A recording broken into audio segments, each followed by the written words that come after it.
반갑습니다. 皆さんこんにちは。 어제 저녁에 그 기복 신앙에 대해서 일부 살펴봤습니다. 昨日ご利益主義について、学びました。 특별히 성경이 말하는 복에 대해 살펴봤고요. 特に聖書が語る、祝福について語りました。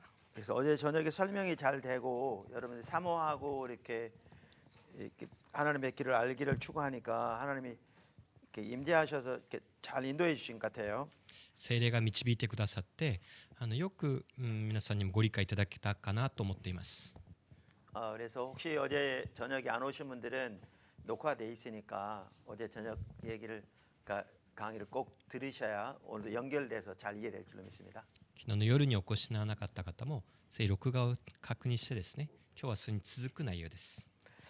오늘은 어제 말씀드린 대로 거짓의 문제를 살펴보려고 합니다. 今日は、偽りについて、学びましょう。 이게 기복 신앙을 이해하는데 아주 중요하거든요. ご利益信仰を理解する上にとても重要です。 그리고 이걸 보면 한편 우리 현실을 볼 수 있고요. これを理解すれば自分の現実を理解します。 그러면 좀 하나씩 살펴보죠. 그 첫째, 하나님의 백성들이 신앙이 타락하면 거짓이 팽배합니다. まず神の民がですね、信仰が堕落すれば偽りが運び入ります。 그러니까 항상 그렇습니다. いつも変わらないことです。 그러니까 그 신앙이 타락하면 거짓 신앙 체계가 전면에 나서거든요. 信仰が堕落すれば偽りが前面に現れます。 그중 한 핵심적인 축은 기복 신앙이고요. その偽りのですね、一つの、中心は、ご利益主義ですね。 그리고 거짓은 기복 신앙과 밀접하게 연결되어 있습니다. 偽りとはそのご利益信仰と密接な関係にあります。 그러니까 성경 여러 곳에도 볼 수 있는데 우리가 이걸 가장 잘 볼 수 있는 책 중에 하나가 예레미야서입니다. これの一番良い例はエレミヤ書です。 왜냐하면 예레미야 시대는 그 시대에 실제로 하나님의 심판을 받아서 멸망한 시대로서 시대말적인 상황이잖아요. 그래서 이 부분이 잘 나타나 있습니다. なぜエレミヤの時代は神の裁きを目の当たりにした時代だからです。 자, 지금부터 몇 구절 성경을 읽을 텐데요. 잘 자세히 한번 보세요. これから聖書をいくつか開きますが、よく注意深く見てください。 먼저 예레미야 5장 31절입니다. まずエレミヤ5章31節、5章31節をお読みします。誠に生みの苦しみのような声がする。初めて子供を産む女のような苦しみの声が、喘ぎながら手を伸べる娘シオンの声が、殺そうとする者の前に私は気を失う。 6장 13절입니다. ごめんなさい。ちょっと間違えました。제가 지금 잘못 읽었습니다. 네, 5장 31절. 5章31節ですね。預言者は偽りの預言をし、祭司はその手に富をかき集め、私の民はそれを喜んでいる。その果てに、お前たちはどうするつもりか。 6장 13절입니다. 6章13節、身分の低いものから高いものに至るまで、皆利を貪り、預言者から祭司に至るまで皆欺く。 그다음 8장 5절입니다. そして8章5節、どうしてこの民エルサレムは背くものとなり、いつまでも背いているのか、偽りに固執して立ち返ることを拒む。 그다음 8장 8절입니다. 8章8節、どうしてお前たちは言えようか。我々は賢者と言われるもので、主の立法を持っていると。誠に見よ、書記が偽る筆を持って書き、それを偽りとした。 그러니까 18장 18절에도 비슷한 내용이 나오는데요.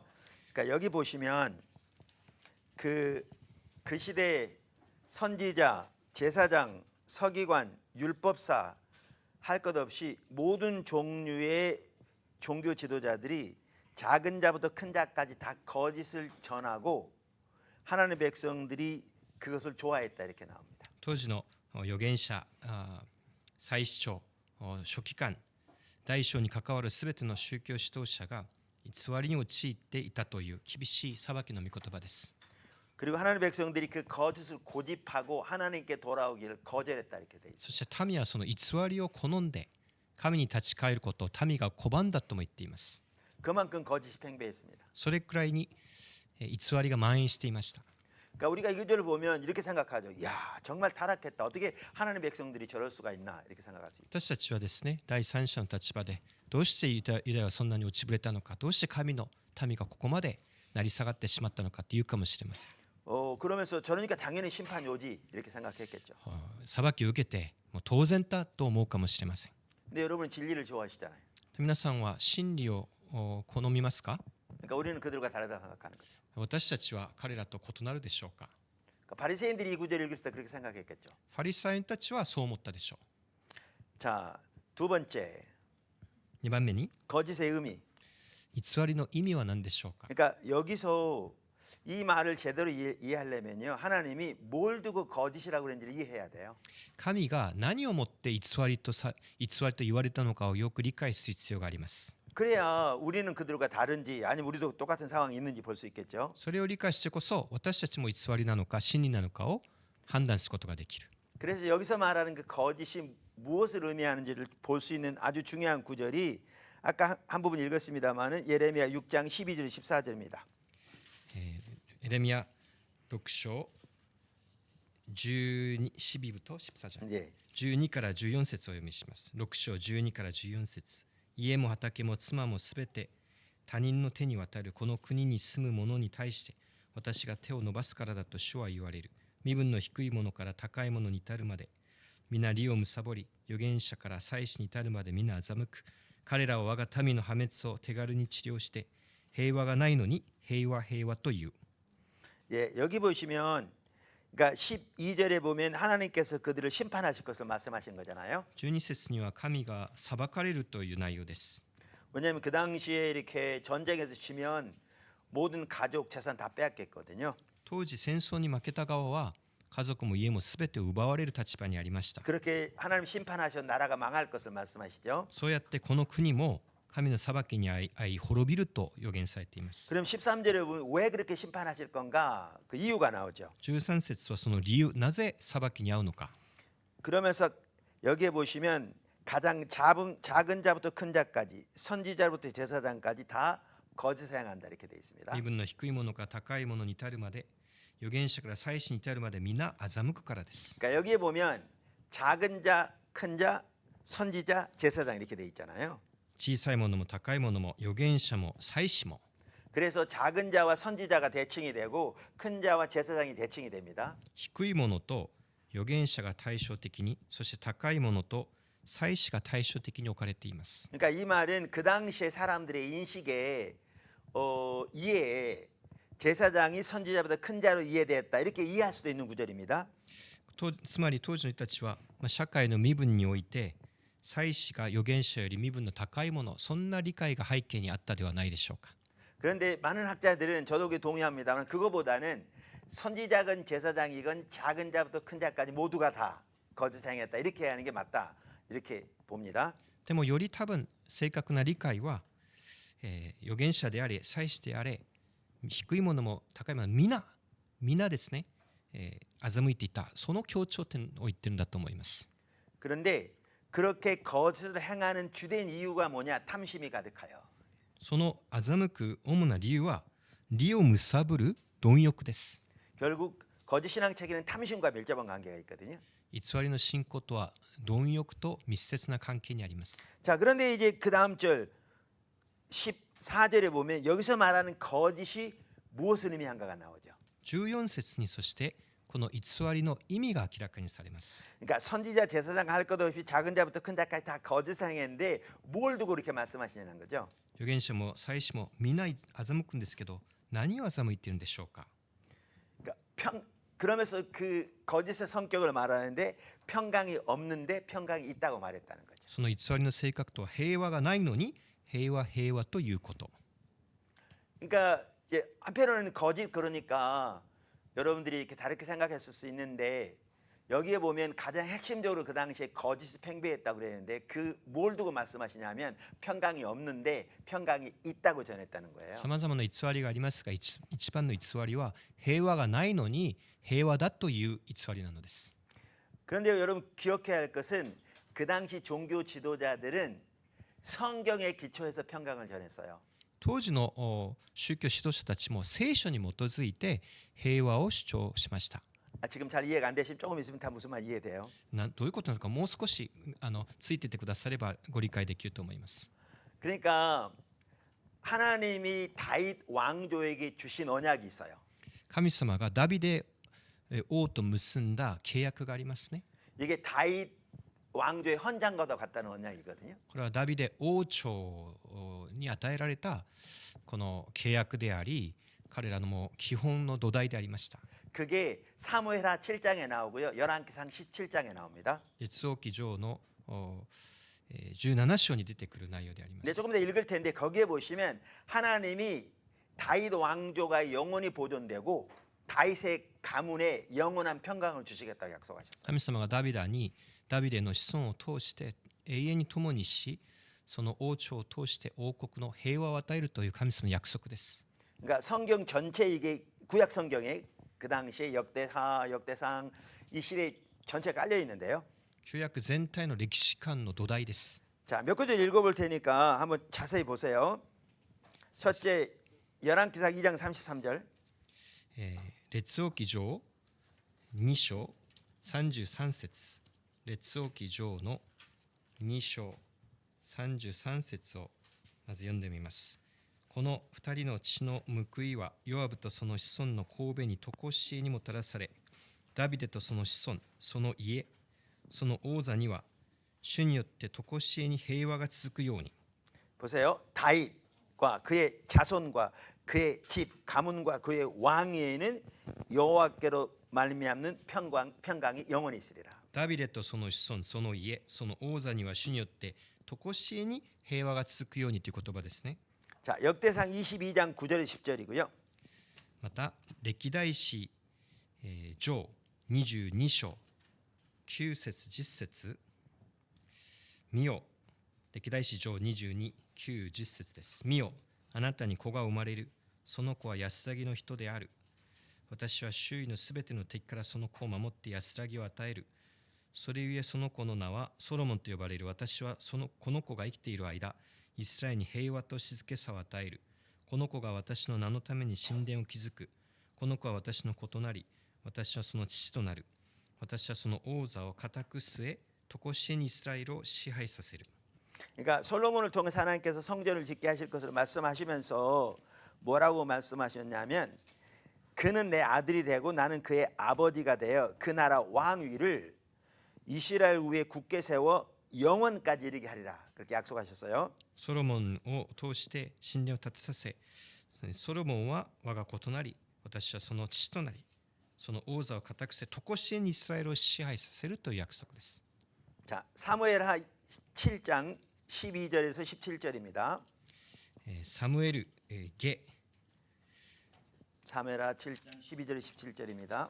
7章の12、13節、サムエル下7章の12、13節。あなたが生涯を終え先祖と共に眠るとき、あなたの身から出る子孫に後を継がせ、その王国を揺るぎないものとする。この者が私の名のために家を建て、私は彼の王国の王座を常しえに固く据える。 네, 17절까지 읽어주시면 됩니다. 17までですね。私は彼の父となり、彼は私の子となる。彼が過ちを犯すときは、人間の杖、人の子らの鞭を持って彼を懲らしめよう。私は慈しみを彼から取り去りはしない。あなたの前から退けたサウルから慈しみを取り去ったが、そのようなことはしない。あなたの家、あなたの王国は、あなたの行く手に常しえに続き、あなたの王座を常しえに固く据えられる。ナタンはこれらの言葉をすべてそのまま、この幻の通りにダビデに告げた。 그러니까 여기 이게 이제 하나님께서 다윗에게 주신 언약인데요. 학자들이 다윗 왕조의 헌장과도 같다는 언약이에요. これが神様がダビデに与えた契約であり、ダビデ王朝の憲章のようなものだと理解します。 그 핵심이 뭐냐하면 다윗 내 집과 내 가문과 내 나라가 내 앞에서 영원히 보존되고 내 왕위가 영원히 견고하리라 하는 거예요. あなたとあなたの家、その子孫たちが常しえに守られ、あなたの王国を私が常しえに守るという約束です。 그다음에 이제 예루살렘 성전에 대한 약속이죠. 다 연결되어 있는데요. 열왕기상 9장 3절 한번 보실래요? そして、列王記上9章3節、列王記上9章3節をお読みします。 열왕기상 9장 3절. こう仰せになった。私はあなたが私に憐れみを乞い、祈り求めるのを聞いた。私はあなたが建てたこの神殿を性別し、そこに私の名を常しえに置く。私は絶えずこれに目を向け、心を寄せる。 그러니까 이 다윗에게 주신 언약이 예루살렘 성전과 밀접하게 관련이 있거든요. ダビデに与えられた契約は、このエルサレムにやがて建てられる神殿とも密接に関連しています。 그러니까 다시 성전을 지으려고 할 때 하나님께서 그것을 멈추게 하시고 그러면서 언약을 주시면서 그 솔로몬이 성전을 짓게 하실 거라고 그랬어요. ダビデが神殿を建てようと思いましたが、主はそれを保留させて、ソロモンを通して建てさせられました。 그러면서 다윗의 가문과 다윗의 나라와 그다음에 성전에 대한 언약을 주신 거죠. そしてダビデとその家、王国、また神殿に対する約束をくださいました。 그래서 여기에 보면 그 성전에 대한 내용이 나오는데요. 今読んだところはその神殿に関する内容です。 하나님이 그곳에 하나님의 이름을 영원히 두시고 神の名をそこに永遠に置くと。 하나님의 눈과 귀가 거기에 영원히 머물 거라고 말씀하셨어요. 絶えずこれに目を向け、心を寄せる。 자, 예레미야 시대에 그 나라가 누구의 나라였어요? エレミヤの時代、その王国は誰の国だったでしょうか。 다윗의 나라였어요. それは未だにダビデの国です。 누가 왕으로 다스리고 있었어요? 誰が王だったでしょうか。 다윗의 자손이. ダビデの子孫たち、 다윗의 가문이. ダビデの王朝が続いていた時代です。 그러니까 그 당시에 선지자, 제사장, 서기관, 율법사 할 것 없이 모든 종류의 종교 지도자들이 작은 자부터 큰 자까지 하나님의 말씀에 기초해서 성경에 기초해서 그냥 성경도 아니고 다윗 왕조에게 주신 헌장과 같은 언약에 기초해서 평강을 전했어요. だから当時の預言者から祭司に至るまで、大小関わらず皆聖書に基づいて、このような契約の御言葉に基づいて、今は平和だと言ったわけですね。 하나님의 나라를 지키실 거라고.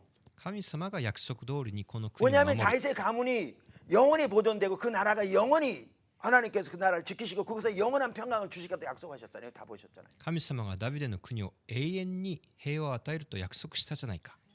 그리고 성전이 하나님의 이름을 영원히 두시고 거기에 눈과 귀가 머물러 있어 그들이 드리는 기도를 듣겠다고 그러셨잖아요. その神殿に永遠に目を向け、心を寄せると約束したじゃないか。 그러니까 그들이 뭐죠? 예레미야 7장에도 보아서 하시듯이 안식일이면 성전에 들어가서 성대한 예배를 드렸잖아요. だから安息日ごとに神殿に集まって礼拝をしたわけです。 나라를 위해 기도하고 国のために祈ったり、 그리고 선지자들이 외쳤죠. 하나님 이 나라를 지키실 거라고. また預言者たちは叫びま 이 した。 나라를 보호하실 거라고. 神がこの国を守ってく 하나님이 ださい。 약속하셨기 때문에. 神様の約束だ。 근데 하나님이 선지자를 보내서 예레미야를 보내서 하시는 말씀이 이걸 거짓이라는 거예요. でもエレミヤ預言者を通しては、それは偽りの預言だと神様は言うのですね。 그래서 선지자부터 제사장까지 큰 자 작은 자 다 거짓 행한다. 그래서 내가 심판하겠다. 그 말인 거예요 지금. 預言者も祭司長たちもみんな嘘をついている。だから私が裁くのだと。 그러니까 여러분 같으면 그 당시 이해했겠냐고요. 皆さんそれをどう、当時生きていたらどう理解したでしょうか。 이해 못했겠죠. 理解できなかったと思います。 그러니까 하나님 외쳐도 저들이 못 알아들었어요. だから民もエレミヤの言ったことを理解できませんでした。 심판이 올 때까지. 実際に裁きが来るまで。 그럼 왜 거짓이었냐는 이게. じゃあ何が偽りだった、何が嘘だったっていうのでしょうか。 하나님의 말씀에 기초해서 그것도 그 중요한 하나님의 언약에 기초해서 평강을 전하는데 왜 이게 거짓이냐는 거예요. 神様の御言葉に基づいて平和を宣言しているのに、どうしてそれが偽りだっていうんでしょうか。 거짓말을 하는 것도 여조보 목사가 한 게 아니고 예레미야서가 그렇게 말하고 있어요. 私の言葉じゃなくてエレミヤ書の言葉ですね。 우리는 오늘날 예레미야서가 하나님 말씀인 걸 다 믿잖아요. 그죠? エレミヤ書を神の御言葉としては誰も異論はないと思います。 그러니까 하나님이 지금 거짓이라고 그러고 계신 거예요. 神様ご自身が偽りだと言いました。 근데 이게 왜 거짓이냐는 거예요. じゃあなぜ偽りでしょうか。 그래서 어제 설교를 들으셔야 이 말이 이해가 돼요. だから昨日の内容を聞いてこそ今日につながると思います。 하나님께서 우리 신앙의 본질로 우리를 부르신 거잖아요. 神様、私たちを信仰の本質に呼び寄せてください。 어제 나눈 대로 우리가 하나님을 알고 존재를 다 사랑하며 하나님의 행하신 모든 사람 동참한 사람을 부르신 거잖아요. 神様を知って愛して神様と交わる、それが信仰の本質です。 이건 하나님 중심적인 삶과 같이 간다 그랬죠. 하나님 자원으로 하나님 목적으로 하나님 방법으로 사는 삶. 神を中心とする神だけをより頼む生き方ですね。 그래서 신명기 30장만 우리 살펴봤죠. 新明記33章を注意深く読みました。 이게 하나님을 택하는 길이라고. 神様を選ぶ道であると。 근데 우리가 이 삶을 살아갈 때 하나님의 생명이 우리와 함께 한다고 그랬죠. このように生きるときに神の命が私たちにあるのです。 하나님의 살아계신 하나님의 실제적인 역사가 함께 한다고 우리 가운데. 生きておられる神様の実際的な臨在があります。 근데 하나님의 백성이 신앙의 본질에 떠나면 그게 하나님 버린 거라고 성경은 말하고 있다고 살펴봤잖아요. でもその信仰の本質から離れることが神様を捨てることなのです。 근데 하나님의 백성이 하나님을 떠나면, 다시 말해 신앙의 본질에 떠나면, 종교적 의식이 여전히 남아 있을지 모르지만 하나님을 떠나면 심판이 오는데 가장 먼저 오는 심판은 하나님의 생명의 의사가 거친다고 그랬잖아요. でも神の民が神から離れてしまったら裁きが来る。その裁きはその命が奪われてしまうことなんです。 그래서 하나님의 약속이 성취되는 것도 하나님의 생명이라고요. 神の約束が成就することも命です。 그래서 하나님의 백성이 하나님을 떠나면 하나님의 관점에서 하나님의 약속이 성취되지 않는 거죠. 故に神の民が神様から信仰の本質から離れれば約束が成就しなくなるのです。 그러니까 어제 우리가 대표적으로 그 엘리 시대를 살펴봤잖아요. 昨日ですね、代表的にエリの祭司エリの時代を見ていました。 그 전에 살펴본 거 간단히 복습했죠. そして復習しました。 그 시대는 하나님 버린 시대죠. 성경이 이렇게 말하고 있죠. その時代は民が神を捨てた時代です。 그래서 뭐죠? 이스라엘과 블레셋이 전쟁이 붙었는데 이스라엘이 졌잖아요. ペリシテとの戦争でイスラエルが敗北しました。 그래서 그 뭐죠? 군인들이 진으로 돌아올 때 장로들을 포함해서 모두가 왜 여호와께서 우리를 블레셋 손에서 패하게 하셨는가? 왜 졌는지를 몰랐죠. 兵士たちが長老たちが戻るときになぜ我々が敗北したのか理解ができませんでした。 왜냐하면 우리가 어제 살펴본 대로 신명기 20장에 보면 전쟁에 대한 하나님의 약속이 나오는데 아무리 적이 많을지라도 두려워하지 말라고 그들을 애굽에서 이끌어내신 여호와께서 그들을 위해 싸우실 거라고 그렇게 약속하셨는데 진 거죠. 新明記20章を見ましたけど神様は約束しました。戦いに行っても決して敗れることはない。なのにどうして敗れてしまったのでしょうか。 그래서 살펴본 게 하나님의 백성이 신앙의 본질 가운데 하나님과 동행하는 삶을 살 때 하나님의 생명의 역사들이 삶 속에 넘치고 하나님의 약속도 성취되는 거죠. 神様と共に生きるとき、そのご臨在に預かるときに約束も成就して命もそこにあるのです。 하나님의 백성이 하나님을 떠나면 でも神の民が神様から離れれば 하나님이 그들과 함께하지 않기 때문에 神様と同行しないので 그분이 생명이니까 神様ご自身が命だから 하나님의 살아계신 역사가 그들과 함께하지 않는 거죠. その生きた御業も民とに現れないのです。 하나님의 약속도 성취되지 않는 거죠. 神様の約束もそこには実現しないのです。 자, 그런데 그러면 이제 돌아오면 예레미야 시대가 어떤 시대였어요? 우리가 이미 본 대로. ではエレミヤの時代に戻ってこの時代はどのような時代だったでしょうか。 예레미야 시대는 2장 13절에 그들이 하나님 버렸다 이렇게 나오잖아요. 2章の13節にエレミヤ2章の13節に民が神を捨てたとあります。 본인들은 자기들이 하나님 버린 걸 몰랐죠. でも本人たちはそれに気づいていません。 왜냐하면 여전히 종교적 의식 많이 하고 있었으니까요. なぜなら宗教的な儀式は溢れているから。 근데 우리가 어제 예레미야 7장에도 보았듯이 그들은 철저하게 신명기 30장에서 하나님께서 명령하신 내용 그들은 떠났죠. でも昨日エレミヤ7章で見たように彼は神様が命じた内容から徹底的に離れてしまっていたのです。 신명기 30장은 율법 전체를 가장 잘 요약하고 있다고요. 新明記30章は律法全体を最もよく要約した御言葉です。 우리가 어제 살펴봤죠. 昨日それをよく注意深く見ました。 그러니까 하나님의 관점 하나님 버린 거죠. 神様の観点からすればこの民は神を捨てたので 그래서 す。 하나님의 심판이 다가오고 있었죠. 故に裁きが近づいていました。 그래서 하나님께서 예레미야를 통해서 하나님 북방 바벨론을 통해 그 나라를 칠 거라고 수없이 많이 선포하게 하셨죠. 預言者エレミヤを通して神がこの民を北の民を通して裁くのだと、幾度となくエレミヤは預言したのです。 그럼 왜 이게 거짓이었는가? じゃあなぜこの偽りの預言者の言葉が偽りだったんでしょうか。 그 당시 종교 지도자들이 하나님의 백성이 하나님의 관점에서 어떠한 상태에 있는지를 전혀 깨닫지 못했죠. 宗教指導者たちは神の民の現状を全く理解していませんでした。 하나님 떠나서 영적인 눈이 먼 거죠. 神様が離れて目がくらんでしまったのです。 그러니까 엘리 시대에 하나님은 그들이 하나님 버렸다고 멸시했다고 심판을 말씀하시는데 그들은 자기들 중에 아무도 하나님 버린 걸 몰랐거든요. 그러니까 왜 졌는지를 몰랐잖아요. エリ時代も自分たちがなぜ敗北したのか神様離れていることを気づきませんでした。 그래서 하나님을 버린 상태, 그 영적인 상태를 알지 못하고 그들에게 임의대로 성경에 나온 좋은 약속들만 골라서 그들에게 평강을 축복을 하나님의 보호를 외친 거죠. 現状は理解していないながら民が聞きたいことだけ、お前たちは平和だと神様が祝福され約束される聞きたいことだけを選んで語っていたのです。 정확하게 거짓이었죠. だから正確にそれは嘘であり偽りです。 그래서 예를 들면 이렇게 말하죠. 그 예레미야 23장을 보시면 例えばですね、エレミヤ23章 23장 16절, 18절, 21절, 22절 읽어보세요. 16、18節、万軍の主はこう言われる。お前たちに預言する預言者たちの言葉を聞いてはならない。彼らはお前たちに虚しい望みを抱かせ、主の口の言葉ではなく、自分の心の幻を語る。18節、誰が主の会議に立ち、またその言葉を見聞きしたか、誰が耳を傾けてその言葉を聞いたか。20節、主の怒りは思い定められたことを成し遂げるまではやまない。終わりの日にお前たちはこのことをはっきりと悟る。21、あなたが私が使わせないのに預言者たちは走る。私は彼らに語っていないのに彼らは預言する。 보세요. 너희에게 예언하는 선지자들의 말을 듣지 말라. お前たちに預言する者たちの声を聞くなというのです。 그들은 너에게 헛된 것을 가르친다. 虚しい望みを抱かせ語る。 그러니까 여기에 말하는 헛된 것이라는 게 뭐냐면 똑같은 거짓을 말하는 겁니다. その虚しいこととは偽りのことです。 하나님이 나라를 지키실 것입니다. 神が我々を守ってください。 하나님이 우리 조상 다윗에게 약속하신 것처럼 이 나라를 보존하실 것입니다. 그의 왕위를 영원히 지키실 것입니다. 神様がダビデに約束したようにこの王国を永遠に守ってください。 하나님이 우리가 이 성전에 드리는 이 기도를 들으실 것입니다. この神殿で泣き叫べば神様は私たちの祈りを答えてください。 그분의 눈과 귀가 여기에 머물러 있어서 항상 그 기도를 듣겠다고 약속하시기 때문입니다. 私たちに目を留め耳を寄せてくださいと約束したじゃないか。 그러면서 헛된 것을 가르친다. そうやって虚しいことを教えました。 그렇게 가르친 걸 두고 그러신 거예요. 헛된 것을 가르친다. それらは虚しいことだとこうエレミヤは言ってるんですね。 그들의 말 듣지 말라. 彼らの言うことを聞くな。 그러면서 왜? 그들의 묵시는 그들이 전하는 것은 彼らの伝えることは彼の予言は 자기 마음에서 나온 것이다.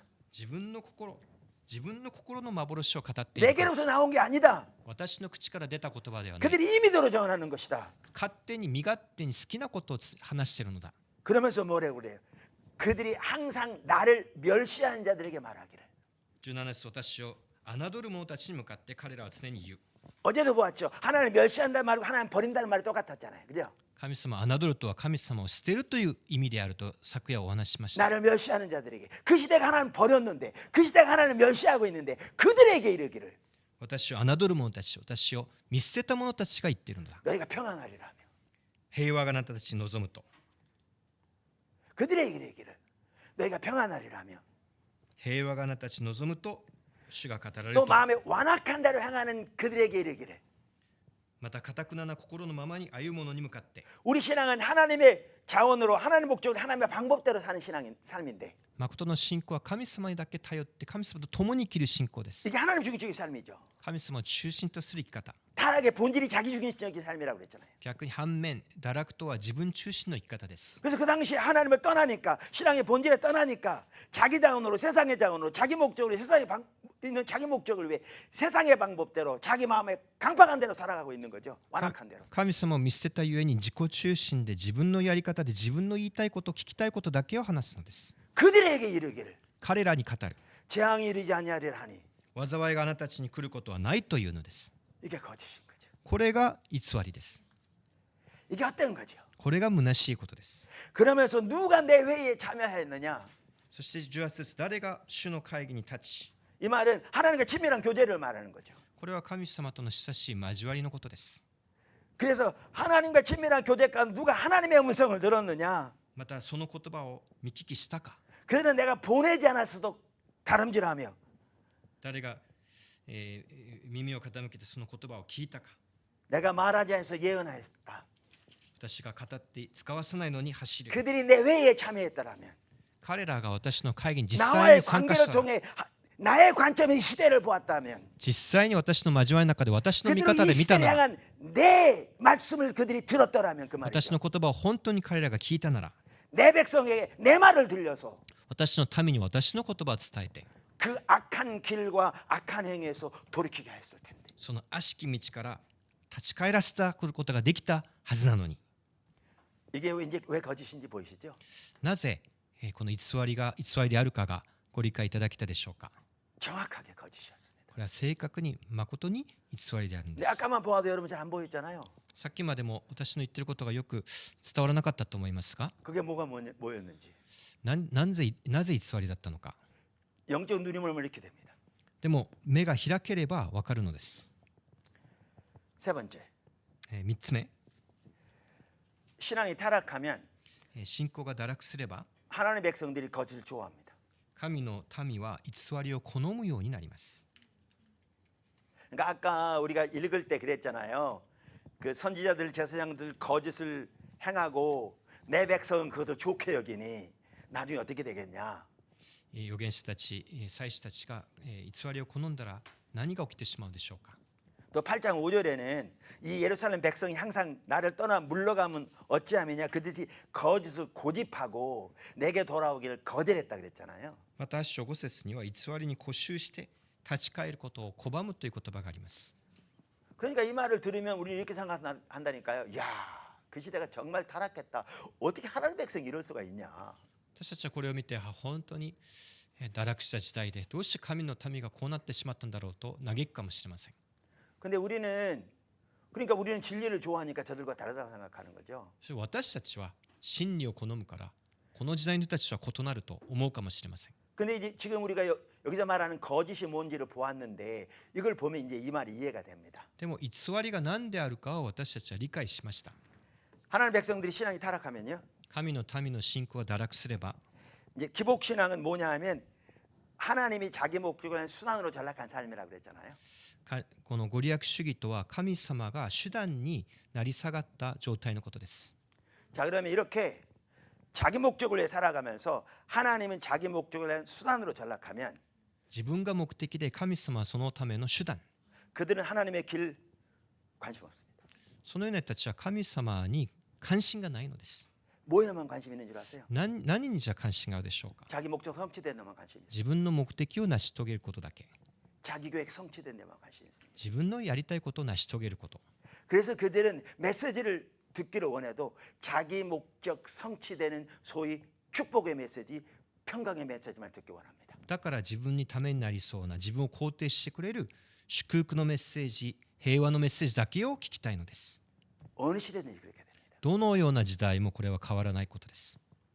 이거를 우리는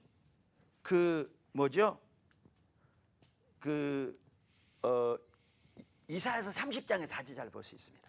イザヤ30章でこれを顕著に見ることができます。 8절에 11절인데요. 30章の8節から10節まで 제가 한 구절씩 읽을게요. 一節をお読みします。 그러니까 이게 이렇게 돼서 이제 그 이사야서 기록되게 된 거죠. これゆえにイザヤ書にこう書かれました。 이제 가서 백성 앞에서 서판에 기록하며 책에 써서 후대에 영원히 있게 하라. 이는 대저인은 패역한 백성이요 거짓말하는 자식들이요 여호와의 법을 듣기 싫어하는 자식들이라. 30章8節9節今言ってこのことを彼の前で板に書き書に記せ。それを後の日のため永遠の証とせよ。誠に彼らは反逆の民であり偽りの子ら、主の教えを聞こうとしない子らだ。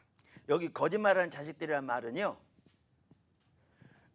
우리가 뭐 하다 이런 저런 거짓말 그걸 말하는 게 아니고 포함하겠지만 아까 여기서 말하는 거짓이 뭔지를 이해 똑같은 겁니다.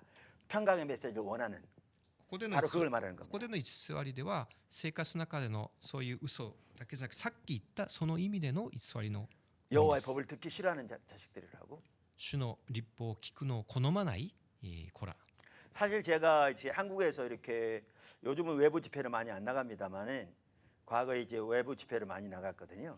今はそれほどですね、外部の集会に私は行きませんが、昔はよく行きました。 큰 교회, 작은 교회, 때로는 뭐 한 지역의 연합 집회, 어떤 교단의 어떤 지역의 연합 집회, 다양한 집회들을 많이 섬겼어요. 大きな教会、小さな教会、ある地域、教団の集会、いろんなところで奉仕しました。 근데 이런 집회에 요즘 별로 안 모입니다. 한국에서. でも韓国ではそういう集会にそれほどですね、昔ほど集まらなくなりました。 교회 중직들이나 좀 모이고 그래요. 教会の役員たち、何か奉仕者たちぐらいでしょうか。 근데 그렇게 모였는데도요. 가서 설교하다 보면 정말 하나님의 뜻이 뭘까? 하나님의 길이 뭘까? 그걸 알기를 고민하고 추구하고, 그래서 하나님의 길을 알아 하나님의 길로 행함으로 하나님과 동행하고자 하는 자세를 가지고 하나님의 뜻, 길을 찾는 사람 거의 찾아보기 힘들어요. でも本当に神様の道を望んで神の御胸を知ろうとする心を持った人を見つけるのが本当に難しいです。 목회자 중에서도 찾아보기 힘들어요. この牧会者の中でも難しいと思います。 사실 관심조차 없습니다. 関心も持っていない気がします。 내 목적만 이루어주면 됩니다. 自分の目的さえ成し遂げればよい。 목회자에게는 교회 성장만 하면 되는 거고, 牧会者は教会が成長すればそれでよし。 성도들에게는 문제 해결만 되면 되는 거고, 신도들- 자기 목표 이루어지면 되는 거죠. 信徒たちは自分の生活の問題が解決され目的を果たせばそれでよい。 그걸 두고 하는 겁니다. 여호와의 법을 듣기 싫어하는 족속이라. それこそここで言う主の教えを聞こうとしない子たちの姿なんです。 그러면서 이렇게 말합니다. 그들이 선견자에게 선견하지 말라. 선지자에게 이르기를 우리에게 바른 것을 보이지 말라. 彼らは先見者に向かって見るなと言い、預言者に向かって真実を我々に預言するな。 그러니까 선견자, 선지자 같은 사람을 말하거든요. 先見者、預言者同じことですね。 그러니까 이랬다는 거예요. 그들이 선지자들에게 하나님의 말씀 전하지 마세요. 先見者に見るなと言って神の言葉を伝えるなというわけです。 우리에게 바른 말씀 전하지 마세요. 正しい言葉を言うなというんですね。 그러면서 뭐라고 그래요? 우리에게 바른 것을 보이지 말라. 부드러운 말을 하라. 真実を我々に預言すな。滑らかな言葉を語り、 거짓된 것을 보이라. 惑わすことを預言せよ。 여기 부드러운 말, 거짓된 것이 다 평강의 메시지를 말하는 겁니다. 이게 ここで言う滑らかな言葉、惑わすことがさっきエレミヤで書で見た平和の言葉です。 그래서 너희는 바른 길을 버리며 첩경에서 돌이키라. 道から離れ行くべき道をそれ、 이스라엘의 거룩하신 일을 우리 앞에 떠나시게 하는도다. 我々の前でイスラエルの聖なる方について語ることをやめよという。 그러니까 일본말 번역에는 어떻게 되는지 모르는데 한국말이 이게 명확하지 않은데요. 日本語ではどうなっているか分かりませんが、韓国ではちょっと曖昧なところがあります。 이 당시 그들이 그랬다는 거예요. 当時の彼らがこう言ったということです。 선지자들에게 하나님의 말씀 전하지 마세요. 預言者に向かって神の言葉を語るな。 정직한 말 전하지 마세요. 正直なことを言うな。 우리에게 거짓말하세요. むしろ、嘘を言えと、 부드러운 말을 전하세요. 滑らかな言葉を言いなさい。 하나님의 길에서 우리를 떠나게 만들어 줘서 神様の道から離れさせ、 거룩하신 하나님으로 하여금 우리를 떠나시게 만들어 주세요. 이렇게 했다는 거예요. 聖なる神様から私たちを離れさせなさいと言ってるんです。 이걸 보면 우리 그렇게 생각해요. 야, 진짜 타락해도 완전히 타락했구나. いや私たちはですね、第三者の立場で、いやこんな堕落した人がいるだろうかと思うかもしれない。 어떻게 하나 백성이 이럴 수가 있나? 神の民がどうしてこうなってしまっただろう。 근데 여러분 이들이 진짜 입으로 이렇게 얘기했다고 생각하세요? で皆さん、実際に人々が自分の口でこんなことを言ったでしょうか。 여러분 이사야서 1장에 보셨어요? 그들이 안식일, 월삭, 모든 대회, 모든 절기 철저히 지켰잖아요. イザヤ書一緒で見たように、彼らは忠実に儀式を守ってあらゆる祭日、安息日を守りました。 그리고 성경이 규정한 숫송아지, 순염소, 어린 양 등 가장 살지고 좋은 것들을 무수히 드렸다고 돼 있잖아요. 1장에. 聖書に規定しているお牛、お羊、最も良いものを神様に捧げました。 많이 기도했다고 그랬잖아요. たくさん祈りました。 그럼 그들이 이렇게 입으로 얘기했어요. 뭐 때문에 그 많은 제사를 드린대요? こんなことを言いながらどうしてそんな行いをしたでしょうか。 이들 입으로 이렇게 절대 얘기했을 리가 없어요. 決して民の誰もこんなことを口にしたはずはありません。 아니 이렇게 얘기할 것 같아요. 뭐 때문에 그 많은 제사를 드리고 뭐 때문에 그 많은 예배 드리냐고요. そういう言葉を言うならどうしてそれだけの捧げ物をしてそれだけの規則を守ったでしょうか。 이렇게 얘기했을 리가 없어요. こう話したはずがありません。 그럼 하나님은 저들이 하지도 않은 말을 했다고 하는 분이에요? じゃあ言いもしなかったことを言ったと主は言っているんでしょうか。 아니요. そうではありません。 그럼 이게 뭔 말인데요? じゃあ何を言おうとしてるんでしょう。 여러분 이 뜻을 알아야 이 말의 의미를 알아요. これを知ってこそこの御言葉の意味を分かるのです。 이게 이제 뭐 이번에 시간이 없어서 못 살펴볼 줄 다른 많은 구절들이 나오는데 여기서 지금 하나님이 저들이 말했다는 말은요 입으로 했다는 얘기가 아니에요. ここで彼らがこう言ったっていうのはその口で言ったっていう意味ではありません。 그들이 행동했다는 얘기예요. その行いでこれを言ったということです。 그러니까 우리가 입으로 하는 말보다 우리가 행동으로 하는 말이 훨씬 더 진정으로 우리 신앙을 나타내요. 口で言う言葉より行いで言う言葉が誠の言葉です。 그러니까 그들은 아까도 말한 대로 하나님의 길 관심 없었어요. 神様の道には関心がなく、 그들은 자기 목적, 자기 필요에만 관심이 있었어요. 自分の必要目的にだけ関心がある。 그래서 정직한 하나님의 말씀, 길을 알아 그 가운데 행하고자 하는 관심조차 없이 그저 평강의 메시지, 축복의 메시지만 원한 거죠. ただ神様に関心がなく、ただ祝福のメッセージ、平和のメッセージだけを望むのです。 탐심 가득해서. 自分のためにですね。 그 결과는 뭔데요? その結果、 하나님의 바른 길 떠나게 되는 것이고 神様の道から離れ、 그 결과는 또 뭔데요? その結果、 하나님 우리를 떠나시게 되는 거죠. 神様ご自身から離れました。 이걸 두고 말씀하시는 거예요. これは一貫したことであります。 오늘날 제가 일본 교회는 모르니까 한국 교회 목사 성도들 중에 목사님 우리 거짓말하세요 이런 분 아무도 없어요. 日本のこと分かりませんけど、韓国でだってですね、先生正しいこと言わないでくださいという人は誰もいないでしょう。 후임 목사님을 이렇게 청빙하면서 우리는 목사님이 정직하게 말씀을 안전한 목사님을 원합니다. 우리는 거짓을 전하는 목사를 원합니다. 이런 교회 한 교회도 없어요. 教会の新しい主任牧師を探す委員会がですね、嘘を言う牧師をわざと探そうとするとは誰もいないわけです。 우리는 다 뭐라고 말해요? 우리에게 정직한 메시지를 전하는 목회자를 원합니다. 이렇게 말해요. みんな一口言うでしょう。我々に真理の言葉を語る人を探していると。 근데 너무나 많은 성도들은 でも実際多くの信徒たちは 거짓을 고집하고 내게 돌아오기를 거절했다고 표현한 것처럼 성경의 그 시대에 偽りに固執して真理を望まないのです。 오늘날 너무나 많은 성도들은 하나님의 길, 하나님의 뜻에는 관심조차 없어요. 대부분. 多くの人々が神様の道には関心も持っていないのです。 그러니까 하나님의 말씀이 정직하게 증거될 때 그런 사람들은 그 메시지를 원치 않아요. 神様の正直なストレートのメッセージを実は望んでいないのです。 여러 가지로 반응을 보이죠. 목사님 요즘 메시지 너무 강해졌어요. そういうことを実際牧師が言うならいろんなリアクションが来る。先生ちょっとあー最近言葉きついですね。 상황을 아셔야지. 목사님 뭐 말씀은 그렇지만 우리 현실이 어떤데? 先生もちょっと信徒たちの状況もちょっと 너 理解してください。 그러면 뭐 이렇게 혹시 교회 다른 데로 옮겨야 될지 모르겠어요. 先生そこまでおっしゃるならちょっと他の教会もちょっと当たってみようかなとか。 여러분 이들은요 지금 행동으로 뭐라고 말하고 있는지 아세요? 口で言わないけど行動で何を言っているでしょうか。 이들과 똑같이 말하고 있어요. この一切と同じことです。 우리에게 부드러운 말 하라.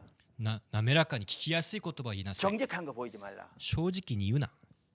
하나님의 길에서 우리를 떠나게 만들어줘서 神の道から離れさせてください。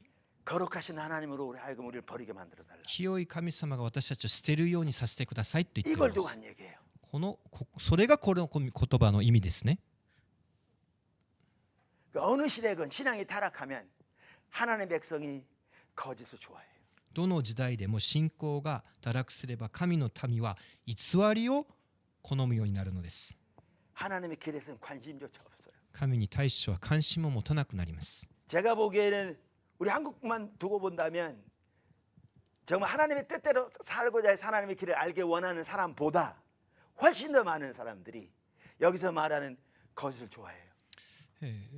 他の国のことよく分かりませんが、韓国に関して言うならば、本当に真理を求める人より偽りを好む人の方がもっと多いと思います。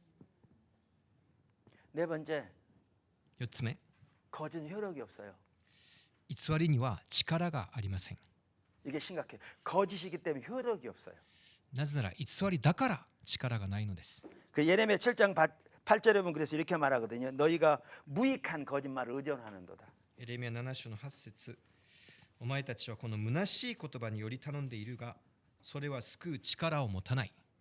예레미야 23장에도 나와요. 23장 32절 한번 읽어보실래요? 23章の32節、見よ。私は偽りの夢を予言する者たちに立ち向かうと主は言われる。彼らはそれを解き明かして偽りと気まぐれをもって我が民を迷わせた。私は彼らを使わしたことも彼に命じたこともない。彼らはこの民に何の益ももたらさないと主は言われる。 여기 보세요. 거짓 꿈. 이게 다 아까 말한 그 거짓을 말하는 건데요. 그러면서 거짓과 헛된 자만으로 내 백성을 미혹해 한다. 偽りと気まぐれをもって我が民を迷わせた。 아까 본 것처럼 그들을 내가 보내지 않았어도 가서 내가 하지도 않은 말을 저들은 전한다. 使わしてもいないのに走って語ってもいないのに彼らは予言する。 그러면서 그들은 내 백성에게 아무 유익이 없으리라. 彼らはこの民に何の益ももたらさない。 무슨 말인지 아세요? 何を言ってんでしょうか。 그 당시 선지자, 제사장, 율법사, 서기관 할 것 없이 하나님이 그 나라를 지키실 거라고 온갖 성경 구절을 갖다가 그들에게 전했어요. 当時の預言者も祭司も神がこの国を守ると偽りを語りました。 효력이 없었어요. でもそれは何の益にもならないのです。 그 백성이 돌이켜지지 않았어요. その民が立ち返らないから、 다가오는 심판 막지 못했어요. 迫ってくる裁きを止めることができませんでした。 그러면서 아무 효력이 없을 거라고 그러잖아요. 何の力がないのだと。 여러분 오늘날 하나님의 백성이 신앙의 본질에 떠난 게 하나님 버린 거라고 여러 번 말씀드렸는데, 그래서 살아계신 하나님의 생명의 역사는 철저히 거친 채 온갖 억압이 많은 경우가 너무나 많아요. 神から離れてしまうときにあらゆるこの信仰の困難に陥ってしまうことを私はよく体験すると思います。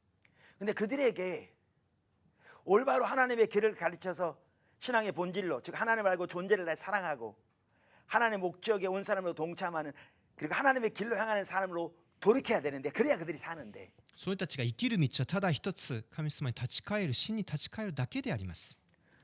그 메시지는 이들은 좋아하지 않거든요. でもそれを民は聞きたがらない。 신앙이 타락했기 때문에 하나님의 길 자체를 원치 않아요. 信仰は堕落したので神様の道を求めないのです。 그걸 두고 탐심에 가득했다고 그랬잖아요. 아까. 貪欲に、欲望に立って 그들은 그들의 목적 성취된 데만 관심이 있어요. 自分の目的を果たすことにしか興味がありません。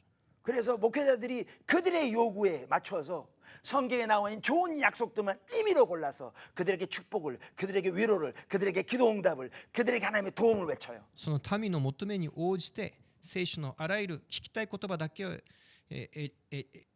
選んで祝福を語り、平和を語り、祈りの答えだけを語るわけです。 근데 하나님 그게 아무 효력이 없을 거예요. でも神様は言うんで、そこには何の力も益もないのだと。 효력이 없어요. 거짓이니까요. それ偽りだからです。 여러분, 그러니까 오늘날 아까 거짓 그 시대가 너무 타락했다 그랬는데, 그걸 보면 오늘날 우리 시대가 보인다 그랬는데, そのどれだけ民が偽りを好むかを見れば、どれだけその時代が堕落したかを見ることができます。 보세요.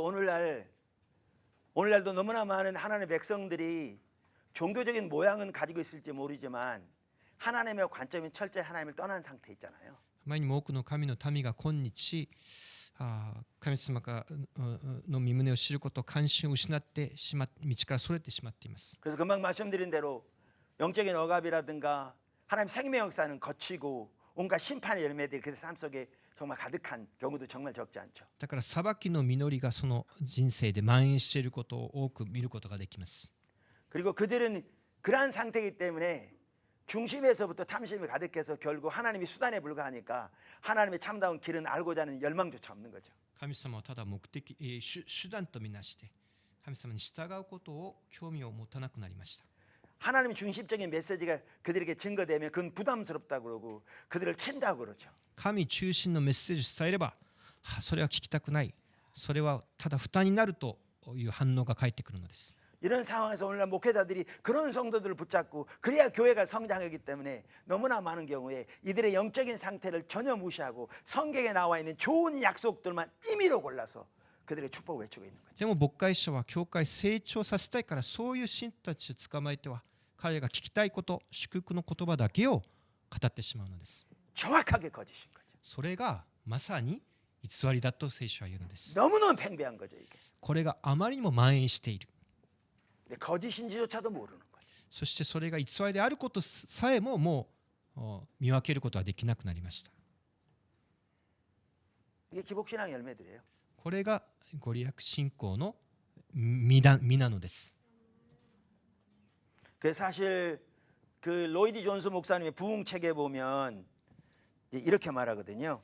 ロイ・ジョンス先生のリバイバルという本を見ればこういう言葉があります。 그러니까 신앙이 타락하면 그 시대를 두고 말하면서 信仰が堕落すればその時代、 그런 사람들은 언제나 보편적인 메시지라고 할 수 있는 것을 매우 좋아합니다. そういう人たちは普遍的なメッセージだけを好むようになると。 그들은 특별한 걸 좋아하지 않습니다. 特別なメッセージを好まない。 그들은 보편적으로 약간 고무시켜 준 것을 원하며 少しだけ自分に何かためになることだけ望み、 보편적으로 자기들에게 도움을 주는 것을 원합니다. 普遍的に自分にためになることだけを望むのです。 이걸 두고 하나님의 백성이 거짓을 고집하고 내게 돌아오기를 거절한다고 말하고 있거든요. さっき読んだ聖書ではこれが偽りにこだわる、偽りに固執する民であるというのです。 그런데 여기서 한 가지 더 살펴보기 원하는 것은요. 몇 번째입니까? 네 번째입니까? 중요하지 않습니다. 여러분 잘 적으세요. 何番目でしょうか。まあ順序、5番目。 다섯 번째. 부드러운 메시지는 사람을 세우지 못합니다. 滑らかなメッセージ、聞きやすいメッセージは人を立てることができません。 평강의 메시지는 사람을 세우지 못해요. 平和のメッセージは人を立て上げることができません。 그러니까 예레미야 죄송합니다. 그 에스겔서 13장 1절 16절 좀 길지만 거기 보면 그게 잘 나오거든요. エゼキエル書13章 1절 16절. 13章の1から16節にこのポイントがよく現れます。 그러니까 에스겔 선지자는요. 그러니까 뭐죠? 예레미야가 남방 유다의 멸망을 예언했잖아요. エレミヤが南ユダ王国の滅亡を予言しました。 근데 바벨론이 유다를 세 차례 침공했어요. バビロンは実際ユダを3回攻略しようとしました。 가장 먼저는 서기전 605년에 침공했고요. まず紀元前605年、 그때 두 성이 함락됐어요. その時に2つの城が 그때 陥 일부가 落しました。 포로로 잡혀갔어요. その時に一部の人たちが 그때 捕 포로로 囚になった。 잡혀간 사람 중에 다니엘과 친구들이 있어요. その時に捕囚になった人たちの中にダニエルとその友人たちがいたんで 두 す。 번째 침공이 서기전 597년에 있어요. 第二侵攻が、ありました。 최종적으로 멸망하기 11년 전이에요. 最後の滅亡の11年前、 이때는 두 성을 빼놓고 나머지가 함락당했어요. この時はユダヤの2つの城以外は全て陥落しました。 바벨론 왕이 유다 왕까지 바꿔버렸어요. バビロンがユダの王まで交代させました。 쓸만한 일꾼을 다 포로로 잡혀갔어요. そしてあらゆるこの使える人は人材は全部連れて行きました。 포로 쓸만하지 않은 사람만 남아 있었죠. つまりいらない人だけ残していったわけで 이때 す。 잡혀간 사람 중에 하나가 에스겔이에요. その第二次捕囚の時に連れて行かれたのがエゼキエ 그래서 ル。 에스겔은 바벨론에서 선지사로 살았어요. つまりエゼキエルはバビロンで予言をしたの 그러니까 です。 바벨론에서 이스라엘의 남방 유다의 멸망을 목도한 사람인 거죠. バビロンでイスラエルのユダの最後の滅亡を予言した人物です。 그래서 예레미야 시대와 거의 같은 시대예요. つまりエレミヤとほぼ同時代、 그래서 같은 시대에 같은 상황을 두고 지금 얘기하고 있는 거예요. 同じ時代、同じ状況を持ってエゼキエルはこのように予言するのです。 이게 13장 1절부터 16절 좀 길지만요. 자세히 한번 보세요. ちょっと長いですけど、エゼキエル13章1から16節までお読みしますね。主の言葉が私に望んだ。人の子よ、イスラエルの預言者たちに向かって預言しなさい。自分の心のままに預言する者たちに向かって預言し言いなさい。主の言葉を聞け。主なる神はこう言われる。災いだ。何も示されることなく、自分の霊の赴くままに歩む愚かな預言者たちは、イスラエルよ、お前の預言者たちは廃墟にいる山犬のようだ。お前たちは主の日の戦いに耐えるために、城壁の破れ口に登ろうとせず、イスラエルの家を守る石垣を築こうともしない。彼らは虚しい幻を見、欺きの占いを行い、主から使わされてもいないのに、主は言われると言って、その言葉が成就するのを待っている。お前たちが見ているのは虚しい幻。お前たちが口にしているのは欺きの占いではないか。私が語ってもいないのに主は言われると言っている。それゆえ主なる神はこう言われる。お前たちは虚しいことを語り、欺きの幻を見ているので、私はお前たちに立ち向かうと主なる神は言われる。私の手は虚しい幻を見る預言者たちと、欺きを占う占い師たちに向けられる。彼らは私の民の集いに加えられず、イスラエルの家の記録にも記されず、イスラエルの土地に入ることもできない。その時お前たちは、私が主なる神であることを知るようになる。平和がないのに彼らが平和だと言って、私の民を惑わすのは、壁を築くときに漆喰を上塗りするようなものだ。漆喰を上塗りする者に言いなさい。それは剥がれ落ちると。豪雨が襲えば、氷よ、お前たちも石のように落ちてくるし、暴風も突如として起こる。壁が崩れ落ちれば、先に施した上塗りはどこに行ったのか、とお前たちは言われるに違いない。それゆえ主なる神はこう言われる。私は憤りをもって暴風を起こし、怒りをもって豪雨を降らせ、怒り狂って氷を石のように降らせ、すべてを破壊する。お前たちが漆喰を塗った壁を私は破壊し地面に打ちつけてその基礎をむき出しにする。それが崩れ落ちるとき、お前たちもその中で滅びる。その時お前たちは私が主であることを知るようになる。私は壁とそれに漆喰を塗った者たちに対し怒りを注ぎ尽くし、壁もなくなりそれに上塗りをした者たちもいなくなったとお前たちに言う。エルサレムに預言するイスラエルの預言者たちよ、平和がないのに都のために平和の幻を見る者たちよと主なる神は言われる。 네, 여기 쭉 보셨는데 지금 여기 보시면 그 당시에 그 거짓을 전하는 선지자들에 대해서 하나님이 심판하실 것을 말씀하신 구절이에요. 当時の偽預言者たちに対する神様の強い裁きの言葉です。 그러면서 3절에 보면 아까 예레미야 23장에서 말씀하신 거 똑같은 내용이 나오죠. 저들이 하나님의 말씀을 본 것 없이 자기 심령에 원하는 대로 예언했다 그렇게 말하고 있잖아요. 3節はさっき見たエレミヤ23章と同じことです。示されることなく自分の霊の赴くままに語ると。 그러면서 그들에 대해서 말하면서 그들은 성 무너진 데를 올라가지도 않았다. 彼らは城壁の破れ口に登ろうともしない。 그 성을 수축하려고도 하지 않았다. その、城壁を築こうとも石垣を築こうともしない。 그러니까 무슨 말이냐면요. 하나님의 백성이 신앙이 타락해 있는 상황을 지금 성이 무너져 있는 상황에 비유하고 있습니다. 神の民の信仰が堕落したことを城壁が崩れたことに例えているんです。 제가 일본은 잘 모르지만 유럽 같은 데 가면 성들이 많잖아요. ヨーロッパに行くとこうお城が城壁がたくさんありますね。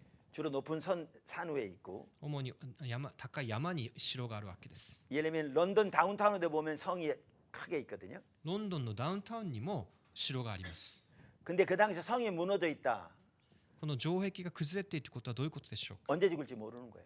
これはもう死が間近に迫っていることです。 전혀 방어벽이 없잖아요. なぜならもう保護する壁がないから敵がいつでも攻めてくることができる。 제가 런던에 갔을 때 집회 마치고 이제 그 뭐죠? 다 끝나고 런던 다운타운에 이렇게 돌아보는데요. 거기 성이 있더라고요. ロンドンを訪れた時にですね、招かれた集会が終わってこう見渡すとロンドンにも城がありました。 잘 아시겠지만 성문은 되게 튼튼하고 城門は立派な大きな門があるんです。 성벽 되게 두껍죠. 城壁もとても分厚い壁があります。 성 이게 옆에가 이렇게 구멍이 뚫렸는데 이렇게 좁게 뚫렸어요. でもこういう狭いですね城壁に穴が開いてるんです。 이해할 만하죠. 밖에서 거기 맞추기 어렵게 해놓은 거고 穴を狭くして外からこう撃つことができないように。 속에서는 그걸 통해서 이렇게 공격할 수 있게 その 해놓은 거죠. 中からはそこから矢を放ったり銃を撃ったりすることができる 근데 ように。 성이 무너졌다고 생각해 보세요. でもその城壁が崩れたことを考えてみてください。 근데 이스라엘 백성들의 영적인 상태가 그런 상태인 거예요. イスラエルの民の霊的状態が城壁が崩れた状態でした。 언제 나라가 망할지 모르는 もう国がいつ滅んでもおかしくないのです。 완전히 무방비한 상태. 無防備の状態です。 이때 선지자들, 제사장들, 리더들의 일이 뭐냐? この時に指導者たちの役割は何でしょうか。 성벽을 수축하는 거죠. その城壁を再建することです。 그게 리더들의 일이에요. それがリーダーの仕事。 근데 이 선지자들이 성벽을 수축하려고 하지 않았다. でもこの預言者たちがそれをしようとしない。 성에 올라가 보지도 않았다. 城壁に登っても見ない。 그러면서 뭐라고 말하냐면 그들을 황무지에 있는 여우 같다고 표현했잖아요. そして彼らが荒れ野のこの狐のようだというのです。 그러면서 6절에 보시면 여호와께서 말씀하셨다고 하면서 허탄한 것과 거짓된 점괘를 보여주며 사람들에게 보여줬다 그랬죠. 6節彼らは虚しい幻見欺きの占いを行い主から使わされてもいないのに主は言われるという。 여기 거짓된 점괘라고 나오는 한국말에 일본말은 모르겠습니다만 뭐가 뭔지 잘 모르시게 조금 나와요. 欺きの占いというまで言ってるんですね。 그러면서 그 말이 확실히 이루어지기를 바라게 하거니와 そしてその言葉が成就するのを待っている。 그들은 여호와가 보낸 자들이 아니라 彼らは主が使わしたものではないのです。 그러면서 그들이 어찌 허탄한 묵시를 보며 거짓된 점괘를 말한 게 아니겠냐. お前たちが見ているのは虚しい幻、お前たちが口にしているのは欺きの呪いではないか。 그러면서 하나님이 내가 너희를 치리라 그러잖아요. そして主がこの民を裁かれるというのです。 9절에 보면 그 선지자들이 허탄한 묵시를 보며 거짓된 것을 점쳤으니 내 손이 그들을 쳐서 이스라엘 공에 들어오지 못하게 하리라 그렇게 말하잖아요. 9節に私の手は虚しい幻を見る預言者たちと欺きを占い師たちに向けられると言ってるんです。 그럼 10절에 뭐라 그래요? 10節 이렇게 칠 것은 그들이 내 백성을 유혹하여 평강이 없으나 평강이 있다 함이라. 彼らを主の手を持って彼らを叩く、彼らを打つ理由は彼らが平和だと言って私の民を惑わしているからです。 헛된 것, 거짓된 점괘, 이 모든 게 지금 뭘 말하고 있어요? 虚しい幻、欺きの占いとは何のことでしょうか。 평강이 없는데 平和がないのに 평강이 있다고 말하는. 平和だということです。 심판이 다가오고 있는데 裁きが迫っているのに 하나님 백성들의 영적인 상태가 성이 무너져서 언제 망할지 모르는 그러한 위급한 상황에 있는데 城壁が崩れた状態なのに 저들을 올바로 돌이켜 하나님의 길에 서게 하고 그것을 성벽이 수축되는 것으로 비유하고 있는데 그게 영적 리더들이 해야 할 일인데 城壁を再建して民を神に立ち返らせることが役割であるはずなのに 성벽 무너진 거 올라가 보지도 않았다고 표현한 것처럼 その城壁を確かめもせず登っても見ない、 그 점에는 관심도 없이 それには関心もありません。 하나님께서 주셨다고 말하면서 神から与えたと言いながら 헛된 것, 虚しい幻、 거짓된 점괘欺きの占い、 다시 말하면 평강이 없는데 평강이 있다고 이 나라를 하나님이 지키실 거라고 보호하실 거라고 平和が 이렇게 ないのに 외침으로 平和神が守られると叫ぶこと、 이 말이 이루어지기를 바라게 하거니와 それが成就するのを待っていること。 그들을 내가 보낸 자들이 아니다. 彼らは私が使わしたものではない。 그래서 내가 그들을 칠 거다. だから私の手で彼らを打つ 지금 이 말씀입니다. と言っているのです。 이걸 보면 명확하게 볼 수 있는 게요. ここに明確に現れますね。 평강의 메시지는 平和のメッセージは 하나님 백성을 세우지 못합니다. 神の民を立て上げることができません。 뭐와 똑같냐면 좀 심하게 말하면 그래서 아까 그 뭐죠? 탐심이 가득하여 하나님 백성 그러니까 그 예레미야 6장에 하나님 백성의 상처를 가볍게 여기면서 평강하다 그랬다고 그랬잖아요. エレミヤ6章でですね、この欲望にあふれると、この神の平和だ平でもないのに平和だという言葉がありました。 그러니까 뭐냐면 이거죠. 말기암 환자가 같이 지금 죽어가고 있어서 빨리 지금이라도 수술해야 나을 텐데 그런 사람에게 전혀 아무 일이 없는 것처럼 뭐죠? 소독약 좀 발라주고 밴드 발라주면서 괜찮습니다 라고 말하고 똑같은 거죠.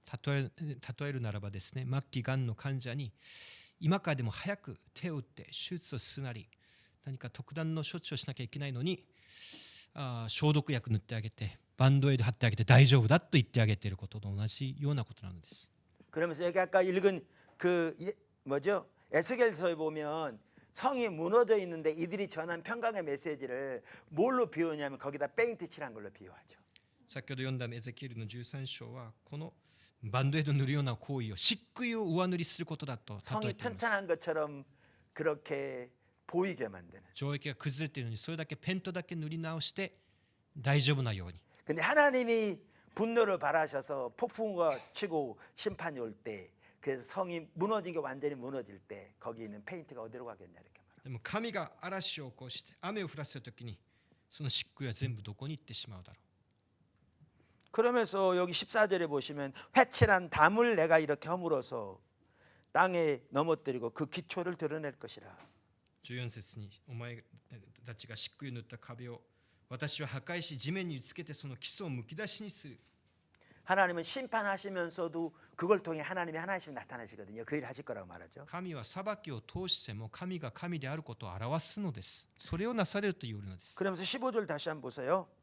이와 같이 내가 내 노를 담과 회칠한 자에게 모두 이루고 또 너희에게 말하기를 담도 없어지고 칠한 자들도 없어졌다 하리니 15節私は壁とそれに漆喰を塗った者たちに対し怒りを注ぎ尽くし壁もなくなりそれに上塗りをした者たちもいなくなったとお前たちに言う。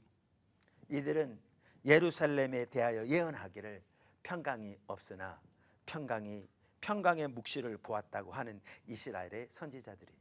エルサレムに預言するイスラエルの預言者たちよ平和がないのに都のために平和の幻を見る者たちよと主なる神は言われる。 이렇게 평강의 메시지가 무섭습니다. これだけ平和のメッセージは恐ろしいものです。 다 성경 기초에서 한다니까요. 聖書がそう言っているのです。 문제는 하나님의 관점에서 지금 이 시대가 또 성도들이 하나님의 백성이 어떠한 상태인가를 전혀 깨닫지 못하는 거죠. この聖書の観点、神様の視点からこの時代がどういう時代であるかを私たちはちゃんと理解していないことです。 그리고 하나님과의 관계에서 그들을 올바로 회복되어지고 그래서 그들 삶 속에 하나님의 보호막이 하나님의 생명이 회복되도록 하나님과 올바른 관계로 신앙의 본질로 돌이켜야 되는데 神様との正しい関係に、信仰の本質に人々を導いて立ち返らせるべきなのに、 탐심이 역시 가득하여 그들이 원하는 평강의 메시지만 그들에게 줌으로써 그들을 유혹하고 미혹하고 마치 마약을 줘서 괜찮은 것처럼 미혹하게 만들지만 결과는 전혀 세우지 않을 거라고 말합니다. 欲望に心が奪われて人々の聞きたいことを語り、まるで麻薬を与えるようにですね、人々をむしろ神様が離れさせてしまう大きな誘惑があるのです。 그럼 여러분 아까도 말씀드렸습니다마는 이런 관점에서 오늘날 교회를 보면요 진짜 심각합니다. こういう観点から今日の教会を見てみてください。深刻な問題が多くあるではないでしょうか。 예레미 시대와 정말 똑같아요. エレミヤの時代と何が違うでしょうか。 마지막으로 평강의 메시지는 사람의 영혼을 삼키는 일입니다. 最後に平和のメッセージは人の魂を飲み込んでしまいます。 그러니까 저는 사실 목회자들이 오늘날 이 사실을 분명하게 인식한다면 저는 평강의 메시지를 더 이상 못 전할 거라고 생각합니다. 私は今日牧会者たちがこれを十分に理解したならば平和のメッセージをもう語ることはできないと思います。 에스겔서 22장 25절 31절 한번 읽어보실래요? 22장 25절 31절 먼저 한번 읽어보시고 제가 또 설명하겠습니다. 아까처럼. エゼキエル22章の25節と31節をお読みします。22章の25節、都の中に預言者たちの陰謀がある、獅子が吠え、獲物を引き裂くように都の中で人々は食われ、富や財宝が奪われ、やもめの数は増した。31節、それゆえ私は、25절부터31절까지요. 네. 25から31までですね。26、祭司たちは私の立法を犯し、私の聖なるものを汚した。彼らは聖と俗と区別せず、情と汚れの区別を教えず、私の安息日に目を覆った。こうして私は彼らの間で汚されている。また高官たちは都の中で獲物を引き裂く狼のようだ。彼らは不正の利を得るために血を流し人々を殺す。また預言者たちは城壁に漆喰を上塗りをした。彼らは虚しい幻を見、欺きの占いをし、主が語られないのに、主なる神はこう言われるという。国の民は抑圧を行い強奪をした。彼らは貧しい者、乏しい者を苦しめ、気流の外国人を不当に抑圧した。この地を滅ぼすことがないように私は我が前に石垣を築き、石垣の破れ口に立つ者を彼らの中から探し求めたが見出すことができなかった。それゆえ私は憤りを彼らの上に注ぎ、怒りの火によって彼らを滅ぼし、彼らの行いの報いをその頭上に返すと主なる神は言われる。 10분 쉬었다 할까요? 계속 할까요? ちょっと休憩しますか？続けますか？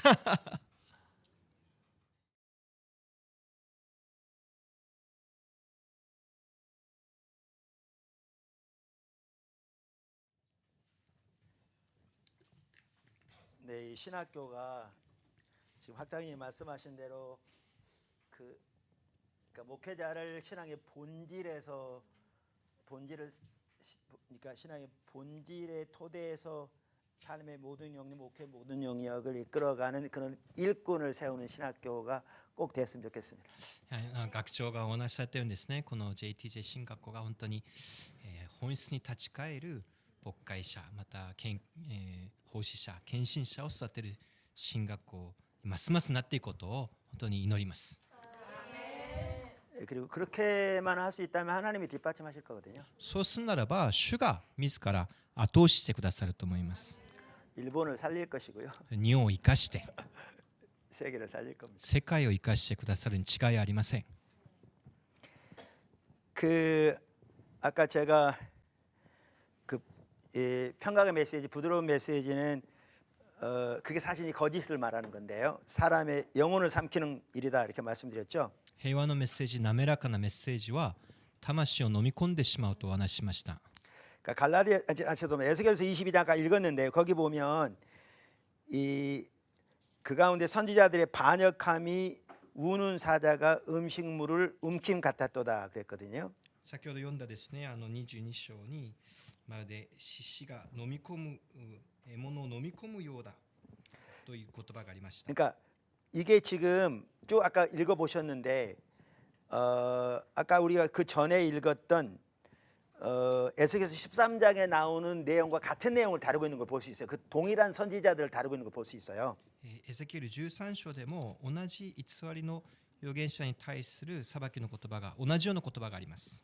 그래서 그들을 사람의 영혼을 삼키는 자들이라고 말하죠. そこでも魂を飲み込む者たちのようだという表現があります。 왜냐하면 하나님 백성이 하나님을 버려 성경적 용어로 말한다면 하나님의 심판이 오고 있고 특별히 그 경우에 이제 나라가 망하는 그래서 전쟁에서 수많은 사람이 죽고 재산을 빼앗기는 그게 코앞에까지 닥친 이런 상황이잖아요. 民が神様を見捨てて裁きが目の前に迫って戦争に敗れてそういう状況でありました。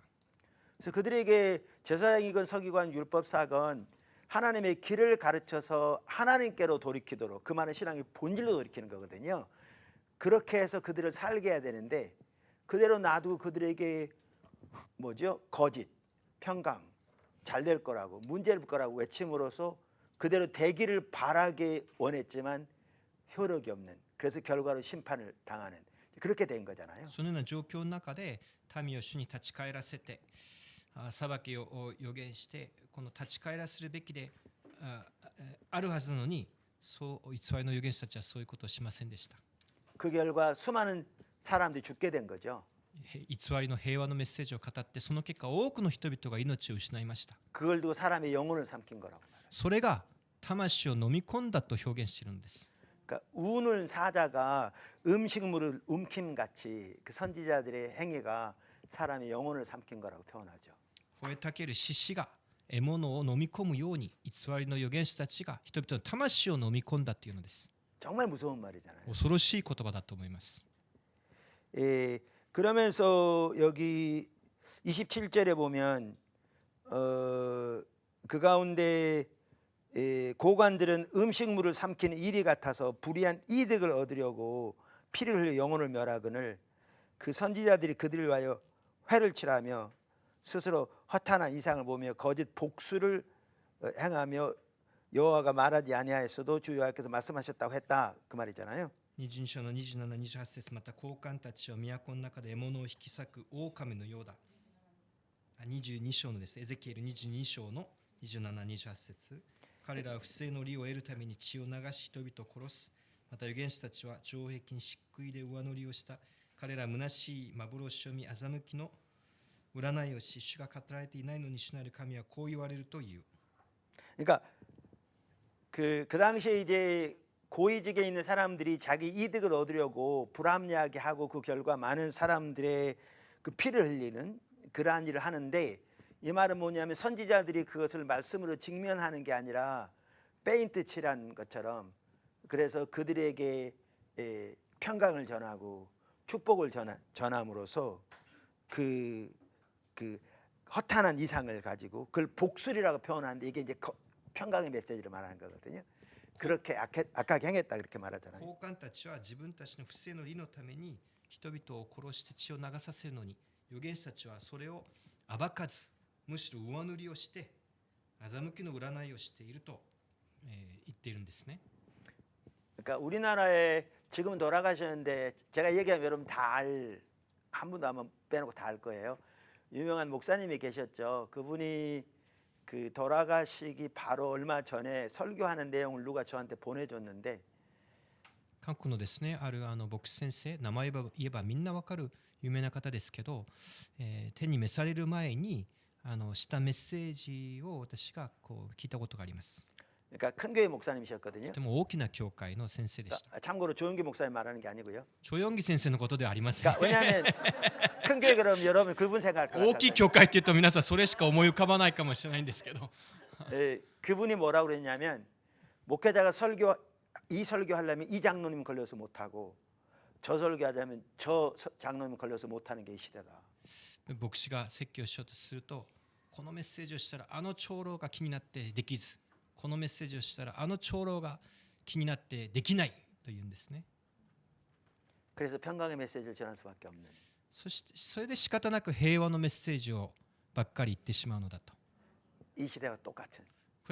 このエゼキエルと同じ時代であります。 근데 그거에 대해 심판이 있을 거라고 말씀하시잖아요. それに対しては裁きがあるというのです。 그분은 사실 지금은 눈치챘을지 모르는데 하여튼 그분이 돌아가시던 해에 그 크리스천의 투데이라고 하는 한국판에다가 원고를 실었어요. 이렇게 비고했어요. その方がお召されになる年にクリスチャニティトゥデイというキリスト教このメディアにですね、記事がその方の記事が掲載されました。 그 제목이 뭐였냐면 そのタイトルは 교회 이렇게 무너지다니였어요. 教会がこのように崩れてしまったのかという嘆きの主題でした。 교회가 하나님의 생명력이 없는, 그분 표현에 생명력이 없고 프로그램만 남아 있는. 先生の表現ですけど、教会には生命力がなくプログラムだけ残っている。 그러니까 심지어 아이들의 그 교회 수만 명 되는 교회예요. 数万名規模の教会です。 아이들마다 수천 명 되는 교회인데. 子供たちだけでも数千名の教会。 그러니까 아이들만 하더라도 전혀 교회에서 감화를 받지 못하고 세상에 휩쓸려 버리는.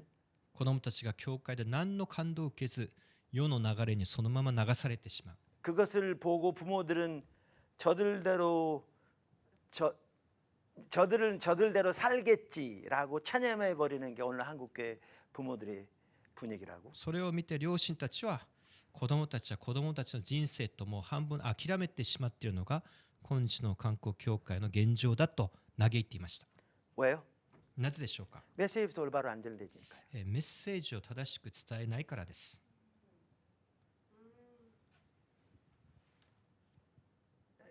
그래서 사실 그러면서 여기 이제 그 에스겔서 22장에 우리가 잘 아는 이런 구절 나오죠. 그 끝부분에 아까 읽었는데 22章の最後にですね、私がよく知っている御言葉がありました。 이 땅을 위하여 성을 쌓으며 성 무너진 데를 막아서서 나로 하여금 멸하지 못할 사람을 찾았는데 찾지 못한 거로 분노를 쏟았다. 이 구절 잘 아시잖아요. 30節のこの地を滅ぼすことがないように私は我が前に石垣を築き、石垣の破れ口に立つ者を彼の中から探し求めたが見出すことができなかった。よく知っている御言葉ではないでしょうか。 그런데 이제 많은 분들이 성 무너진 데를 막아서는 그 중보기도라고 하는 사람들이 많이 있어요. この石垣を修復する、防ぐことを取りなしの祈りと理解する方も結構います。 근데 우리가 아까 에스겔서 13장 그리고 지금 22장을 쭉 보면 알 수 있듯이 중보기도가 포함될지 모르지만 성 무너진 데를 막아서는 자는 하나님의 백성을 신앙의 본질로 돌이키는 자들이에요. もちろん取りなしの祈りもそこには含まれていると思います。でも私の理解はこの城壁をこの回復する働きは信仰の本質に立ち返ることだと思います。 그게 영적 리더들이 해야 할 일이에요. それが霊的リーダーがするべき仕事なのです。 근데 그 시대에 그런 사람을 찾았는데 찾지 못해서 하나님이 심판하신다고 말하는 エゼ 거죠. キエルの時代、そのようなものを神が探しましたが見出せなかったので裁きが来たのです。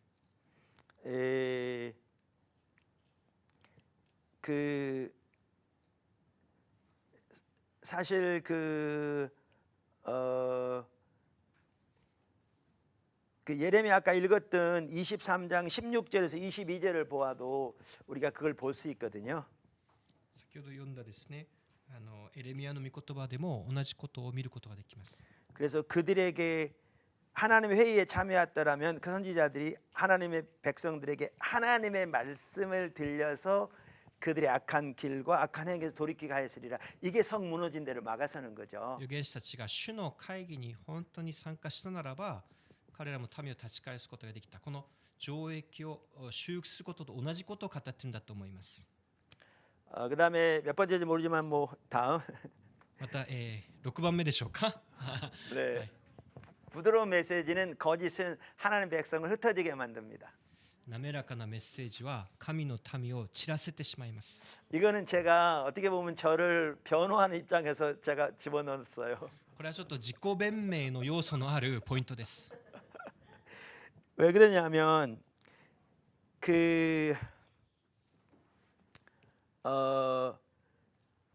이제 거짓의 메시지는 하나님 백성을 못 돌이키는 거잖아요. 偽りのメッセージは民を神に立ち返らすことができません。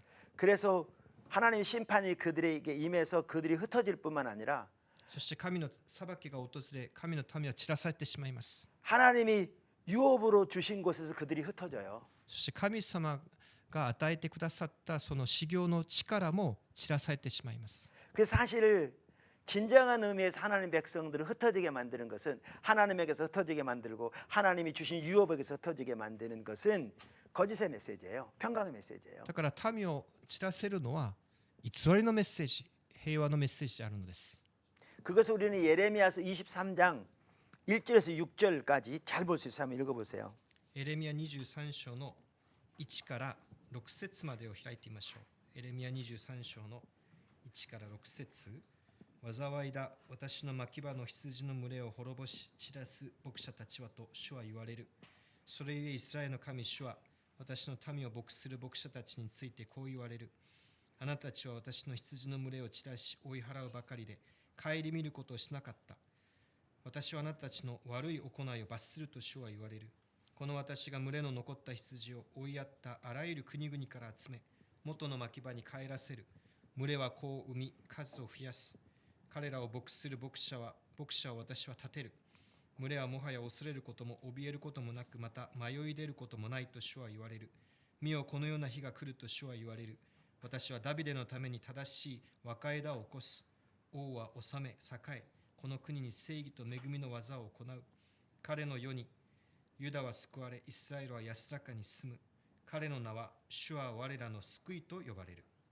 그러니까 여기 보시면 그 23장 쭉 읽어 보시면 평강의 메시지 그 선지자들에 대해서 말하고 있는 거잖아요. この23章全体においてですね、平和のメッセージについての裁きの言葉があります。 그래서 그들을 뭐라고 표현하냐면 양떼를 흩으며 흩어지게 하는 목자라고 표현해요. そのような偽りの預言者たちを羊を滅ぼし散らす牧者たちと呼んでいます。 왜 금방 말씀드린 대로 나라가 망해서 여러 나라로 흩어지잖아 이스라엘 백성이. 実際にイスラエルの民が滅んで、国が滅んで民が散りばめられ散らされてしまいました。 하나님의 유업에서 흩어지게 만들잖아요. 神の修行の地から離れさせられました。 그래서 거짓의 메시지가 하나님 백성을 흩어지게 만들어요. 偽りのメッセージが神の民を散らせるのです。 그리고 여기에 보시면 이제 하나님이 그들을 회복시킬 걸 말하면서 메시아에 대한 예언까지 나오잖아요. でも神様の回復のメッセージがあって、そこにメシアの予言もあるのですね。 제가 아까 한편으로는 제가 저를 변호하기 위해서 넣었다고 그러기도 했는데 私が自己弁明の要素がこのポイントにあるとお話ししまし 제가 た。 이렇게 메시지를 전하면 쉽지 않았어요. 私がするメッセージは聞きやすいメッセージはありません。 왜냐하면 사람들이 잘 안 받아들이거든요. 人々あんまり好まないメッセージです。 그러니까 제가 포도나무 교회 섬기는 건 좋아요. ブドウの木の教会を私はとても愛して仕えています。 어제 나눈 것처럼 이렇게 처음 교회 개척했을 때 200명 이상이 방문했거든요. 昨日 교회. もお話ししたようにですね、最初開拓した時に200名がね入れ替わり立ち替わり、私の教会を訪 근데 れまし 예배면 た。 예배 신앙이 전반적인 부분에서 너무나 이렇게 하나님에게 떠나 있잖아요. 이 성도들이. でも多くの信徒たちが神様から実際は離れている。 그게 제 눈에 보이고. それが私には見えるので、 그러니까 이제 하나님도 그런 마음을 주세요. 이렇게 깨닫게 하세요. 오늘날 처지를 이렇게. また神様がそういう心をくださるのです。 아, 무슨 얘기 하나 할게요. 한 번은 제가 어느 지역에 집회를 인도하러 갔어요. ある時に私がですね、ある地方の正解を導きに来ました。 저녁 집회 마치고 제 숙소에 호텔 숙소에 들어와서 TV를 잠깐 켜서 이렇게 채널을 돌리는데 제 설교가 나오더라고요. 夜のですね、正解を終えてホテルに帰ってテレビをつけたらキリスト教放送の自分のメッセージのプログラムでした。 기독교 방송 이제 몇 군데가 있는데 거기 제 설교가 나오는 거예요. いくつかのキリスト教チャンネルの一つでした。 딱 보는 순간 무슨 생각 들을게요? それを見て私が何を思ったでしょうか。 제 생각 무슨 생각 드냐면, 저 나 아닌데. 私はあれは自分じゃないと思いました。 무슨 말이냐면 많은 사람들은 그걸 제 모습으로 알아요. なぜなら多くの人はテレビに映った姿を私の姿だと思うでしょう。 근데 왜 제가 그렇게 느껴졌냐면 でも私が違和感を感じた理由は 제가 설교할 때 많은 경우에 하나님의 성령의 기름 부음이 함께 하셔서 이 시대가 처해 있는 상황이 보이고요. 성도들이 처해 있는 상황이 보여요. 私がメッセージするときによく本当に聖霊の油注ぎを感じてこの時代の真相が見える気がするんです。 그러니까 이제 하나님의 길이 보이니까 이 속에서 어떤 그런 그 불이 나오죠. だからそこに対するこの炎のような火のようなものが心 근데 から 이게 込み 그게 上げてく 내게서 る。 나온 게 아닌 거예요. それ自分から来るものではありません。 예, 그렇게 느껴지는 거죠. だから自分の姿の自分じゃないように見えました。 그러니까 이제 포도나무께 개척할 때 뭐 그 뒤로도 전하는 거는 뭐 그 중간에 막 사람이 나가고요. 뭐 私がですね本当に初期の頃メッセージすると途中で立って出ていく人も多くいました。 그러니까 200명 이상 방문했는데 5명밖에 안 남았다고 그랬잖아요. 200名が入れ替わり立ち替わり来てもう5人しか残らなかった。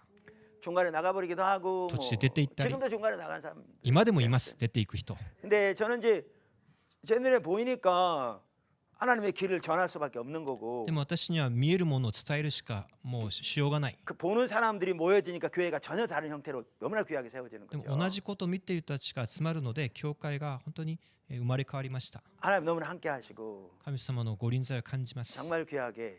当に尊いことです。 근데 다른 데 교회 가서 집회할 때 이게 어려운 거예요. でも他の教会に行っては困難を感じます。 어떤 분은 저를 초청해놓고 저한테 그러는 거예요. 우리 교회 성도들은 어려서 뭐 어떻게. ある時にはですね私を招いておいて先生がですねうちの信徒たちはまだ幼くてですねという言い訳を先に作っておくんです。 그럼 저는 되게 힘든 거예요. 私はそしたらすごくストレスを感じます。 그럼 뭐 때문에 날 초청해? じゃあなんで私を呼んだのかと。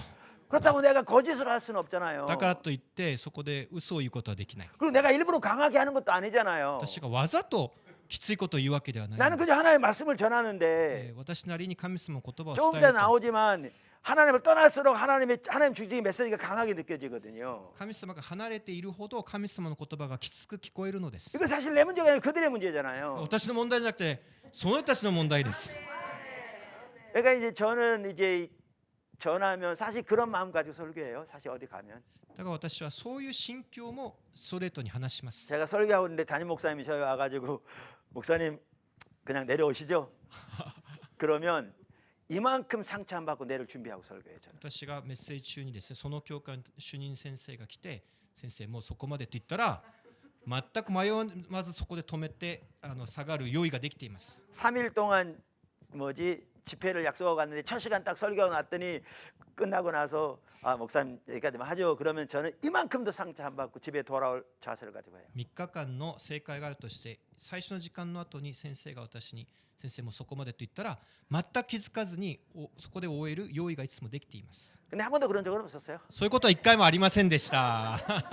그런데 이게 어려운 게 그거예요. 많은 사람들이 그러잖아요. 이렇게 집회는 교회를 세우는 거야 된다고. 多くの人がこう言います。正解は教会を立て上げることですと。 근데 내가 가면 이게 세워지게 하는 사람들이 흔들리고 막 쪼개지고. でも私が言ったら人々が迷ったりですね揺れ始めるのです。 어떤 사람은 교회 떠나고. 教会へ去る人が出たりですね。 이게 너무 힘든 거죠. いやそれは私にもきついことです。 아 사실 제가 옳아요. でも私は正しい 저는 확신해요. 確信があります。 요한웨슬레 선생님이 그랬다고 그러잖아요. ジョン・ウェスレーがこう言いました。 제자들이 오면 누가 구원 받았냐? この弟子たちが来ればお前は救われた。 아니요. いえ救われてない。 누가 너한테 화를 내더냐? 誰かあなたに怒ったことがあるか。 아니요. いえ誰も怒りません。 하나님 너 안 부르셨나 보다. 神様はじゃあお前を呼んでいない。 가라 그랬대죠. あ 왜냐하면 하나님 말씀을 올바로 전하면 사람이 변하든지 화를 내든지 둘 중에 하나 할 텐데 なぜなら神様の言葉を伝えれば人が変わるか怒るか2つに1つだ。 둘 다 없었다는 얘기는 올바로 안 전했다는 얘기잖아요. その両方の反応がないってことはあなたは神様の言葉を伝えていない。 그러니까 예수님이 그러셨잖아요. 모든 사람이 칭찬받으면 너는 거짓 선지자라고. だからイエス様もみんながあなたを褒めるならあなたは誠の預言者じゃない。 지금 한국의 모든 성도가 다 주님의 뜻대로 살고 다니는 열망 가운데 있으면 하나님 주님의 메시지를 전하면 모두에게 칭찬받는 게 당연하죠. もし今ですね神の民がみんな本当の信仰に立ち返ってんなら神様の言葉を語ればみんながそれを喜んで褒めたたえるに違いありません。 근데 너무나 많은 성도들이 하나님의 뜻에서는 관심조차 없는데 でもあまりにも多くの信徒たちは神様の言葉に関心がない。 그들의 삶을 하나님은 그들의 목적은 수단에 불과한데 自分の目的のために神様は手段に過ぎないのです。 사랑하는 삶의 방식을 안 믿는 사람과 처음부터 다를 바가 없는데 自分の生き方は世の人たちと全く変わらない。 그들의 신앙은 종교적인 의식이 몇 가지 하는 것에 불과한데 その信仰は宗教的儀式のいくつかでしかありません。 그들에게 칭찬을 받는 메시지라면 거짓 선지자죠. その人たちに称賛されるメッセージは偽りのメッセージしかないのです。 근데 이제 어려운 거예요, 제가. でも葛藤をいつも感じます。 그래서 뭐 어떤 교회를 갔더니 성도가 떠났다는 얘기도 들리고. ある教会でメッセージしたらそこの信徒が教会を去ってしまったっていう声が聞こえたり、い 그래서 내가 옳은 건 아는데 되게 힘들더라고요. や自分には確信があるんですけど同時に 그래서 難しさを覚えます。 근데 고민하는데 하나님이 하루는 그걸 깨닫게 해주셨어요. そういう悩みの中で神様がある時気づかせてくれました。 스스로 위로받는지는 모르지만 自分の自己慰めであるかもしれませんが、 어떤 사람이 교회를 떠났다. ある人が教会を去ったとして 하나님 나라에서는 조금도 손이 없어요. 神の御国には何の損失もない。 이쪽 허점에서 이쪽 허점에 넣은 거잖아요. 右のポケットから左のポケットに移したに違い 그러니까 한 교회에서 떠났을 뿐이지 하나님 나라에서는 손해 없잖아요. ある教会を去っても神の国を去っていないはずだから。 근데 한 교회라도 제대로 세워지면 でも一つでも教会が正しく立つなら 그건 엄청난 일이 날 거거든요. そしたらものすごいことが起きるはずです。 그래서 제가 위로받았어요. それで私大きな 근데 慰め 성경에 を 보면 하나님의 백성을 진짜로 흩어지게 하는 자들은 でも神 평강 様 메시지를 전하는 자들이에요. 神様の御言葉を正しく述べ伝えならば人々は必ず変わるはずです。 저는 아까 그 목사님이 그렇게 말하는 걸 보고 제가 그랬거든요. 제가 그냥 좀 잘못인지 모르는 제가 그렇게 생각했어요. 先ほどお話しした先生嘆きのを言った先生、私もそれに 그분이 살았을 때 하나님의 메시지를 제대로 전했더라면 그분 잘한 분으로 소문나는 분이에요.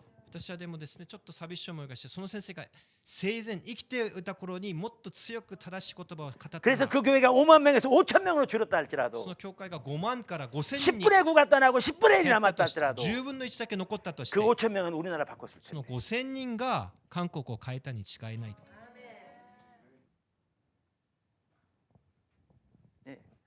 하나님의 백성을 흩어지게 만드는 자는 평강의 메시지를 전하는 자들입니다. 神の民を散らすのは平和のメッセージを伝える偽りの預言者たちです。 그다음 성경에 보면 하나님의 백성들이 하나님을 떠날수록 메시지가 강해집니다. 神の民が神様が離れる分だけそのメッセージはもっときつく聞こえます。 그러니까 예레미야 23장 29절에 보면 그 시대의 그 아까 그 23장 계속 나오잖아요. 그 상황에서 29절에 이렇게 말하죠. エレミヤ23章29節このように私の言葉は火に似ていないか岩を打ち砕く土のようではないかと主は言われる。 내 말이 불 같지 아니하냐 바위를 쳐서 부드러뜨리는 방망이 같지 아니하냐. 火のようで岩を打ち砕く土のようだと。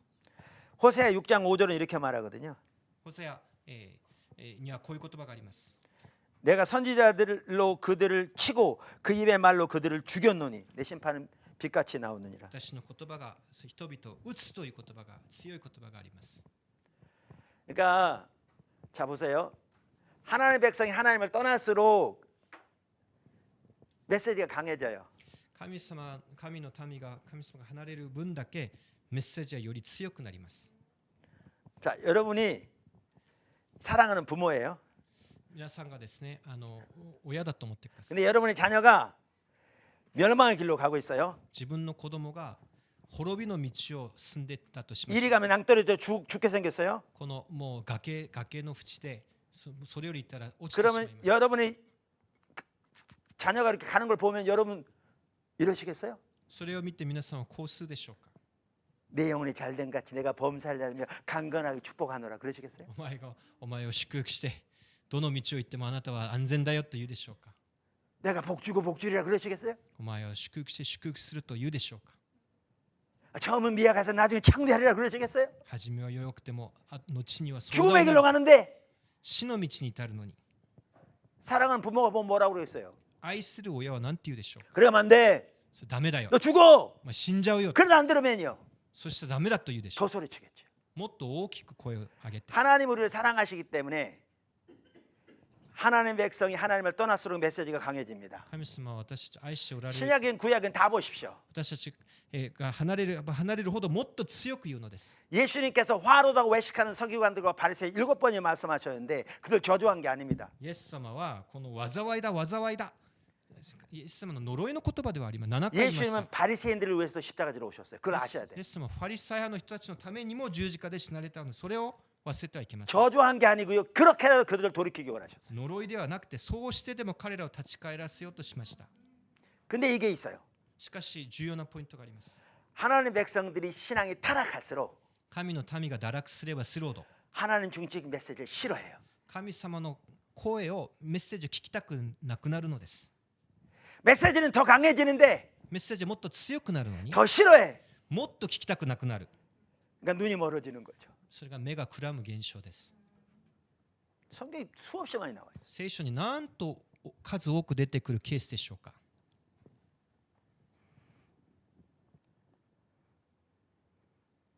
그래서 사실 기복신앙이란 그 팽배한 신앙에서는 예배만 하더라도요. 이런 부드러운 메시지가 팽배합니다. 故にご利益信仰の礼に立った礼拝はこういう滑らかなメッセージがあふれます。 근데 이제 그럼 설교 어떻게 해야 되냐? じゃあどのようにメッセージすべきでしょうか。 어제 질문하셨는데 한 분이 ある方は 제가 昨日 답변하는 중에 어떻게 설교할지 잘 얘기했어요. 昨日ある方の質問に私が答えるときにそのことをお話ししました。 그 저기 질의응답 시간에 첫날이었나요? はい 네. 最初の日だったでしょうか。質疑応答の時間、 그래서 그걸 들으시면 되겠습니다. それを聞いてください。 그러니까 우리는 신앙의 본질 하나님의 길을 전해서 하나님의 백성을 하나님의 길로 인도해야 돼요. 信仰の本質は神様の御言葉を伝えて神様に立ち返らせることです。 그리고 그것에 대해서는 이미 이제 나눴어요. 하나님 어떻게 교회를 인도해 가시고 등등등. 그래서 そのことについてはもう十分にお話ししたと思います。 자, 오늘 거짓의 문제를 살펴봤어요. 今日はこの偽りとは何であるかをこう重点的に見てきました。 사실 이 가장 근본은 탐심이에요. その一番大切なことはこの貪欲です。 백성들도 탐심 때문에 부드러운 메시지 원하는 거고요. その自分の欲のゆえに民も滑らかなメッセージを求めるのです。 리더들도 탐심 때문에 リーダーもその欲のゆえ 그들의 상태를 무시하고 그들이 원하는 거 주기 바쁜 거죠. 民の現状を無視して人々が求めることだけを与えるのです。 자, 그래서 거짓의 문제를 보면 기복 신앙이 뭔지가 보이고 偽りの問題を理解すればご利益信仰を理解します。 그리고 그게 왜 잘못인지 그 왜 죄인지 보이죠. それがなぜ過ちでありなぜ罪であるかが分かるようになります。 그리고 얼마나 심각한지도 보입니다. どれだけ深刻なことであるかを分かります。 그리고 이 시대가 얼마나 그 시대 예레미야 시대와 얼마나 비슷한지도 보입니다. そしてこの時代がいかにエレメの時代と同じであるかが分かるでしょう。 아멘. 저는 그래서 이제 그 한국만 하더라도 그 젊은 세대부터 이렇게 하나님의 말씀으로 무장되어서 이렇게 리더 신학생만 하더라도 목회자 하더라도 정말 하나님의 말씀이 그러하기 때문에 선택 여지 없이 걸고 서서 주님만 전하고 주님의 길만 전하는 사람들이 세워지기를 바라요. 私は韓国教会においてですね、若い世代が再び主に立ち返って御言葉で再び身につけて新しくなることを切に願っています。 제가 이런 얘기하는 건 좀 합당하지 않을지 모르는데 오늘날 너무나 많은 기독교인들은 그 신앙에 대해 이해나 자세나 가치나 태도가 너무나 자기중심적으로 아예 찌들어져 있어요. こういうことをですね、私が口にすることもいつもためらいますが、今日あまりにも多くのキリスト者がその信仰が自己中心になっていると感じます。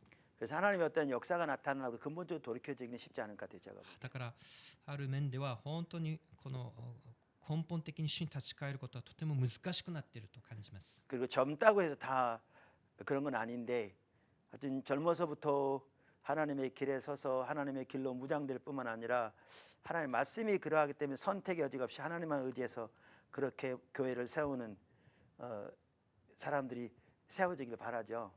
ただ若いからといって必ずしも神様に立ち返るわけではありませんが、せめて若い世代でも主に立ち返って再び御言葉に立ち返ってほしいと願います。 그리고 그렇게 주님만 의지하고 간다고 내일 교회가 세워지지 않거든요. そしてそうするかといってすぐ明日にですね教会が変わるわけではないでしょう。 근데 저는 그렇게 생각해요. 이렇게 목회자들이 우리나라 이렇게 군 단위까지 전국에 흩어져서 주님 의지하고 주님만 의지하고 이렇게 나간다.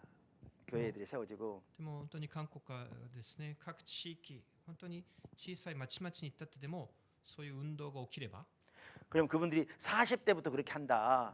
40代から牧会者や信たちがそういう立ち返りをするならば、 부지런히 주님 찾고 주님의 길을 배워가며 삶을 조정하면서 가르치고 정말 주님의 의지에 나간다. 本当に御言葉を正しく教えて主だけ耐えて、他のもう選択の余地がないですから、そうするならば、 그러면 내가 보기에는 50대 10년 정도 지나면 주님이 그들을 세우기 시작하실 거거든요. でも10年かかったとしても50代、主がその時にその世代を変えると思います。 그리고 거기에 주님의 부흥 임할 때 한국 전체는 근본적으로 바뀔 거거든요. そして本当にリバイバルが起きる時に韓国は本当に全体が変わると思います。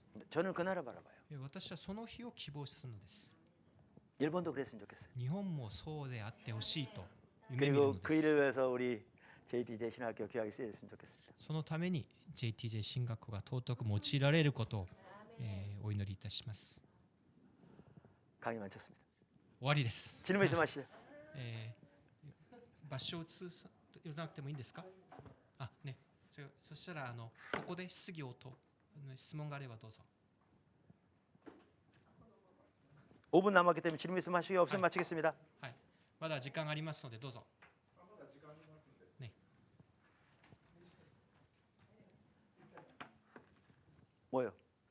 질문. はい、どうぞ。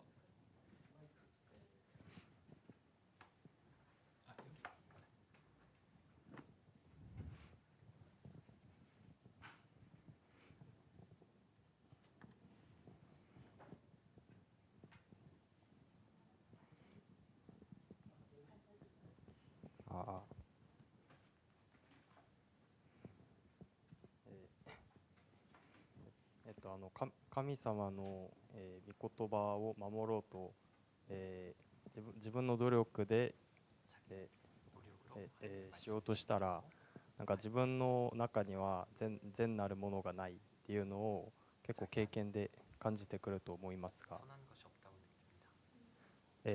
ガラテアの書2章の20節で、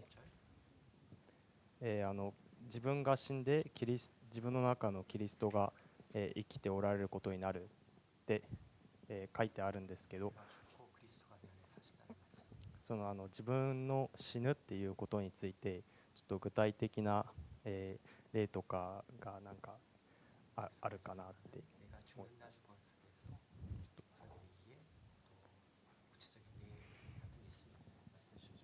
그러니까 이제 우선 거기 내가 죽는다는 말은 우리가 예수님 믿을 때 십자가에서 우리 옛사람 죽었다고 성경에 써 있죠.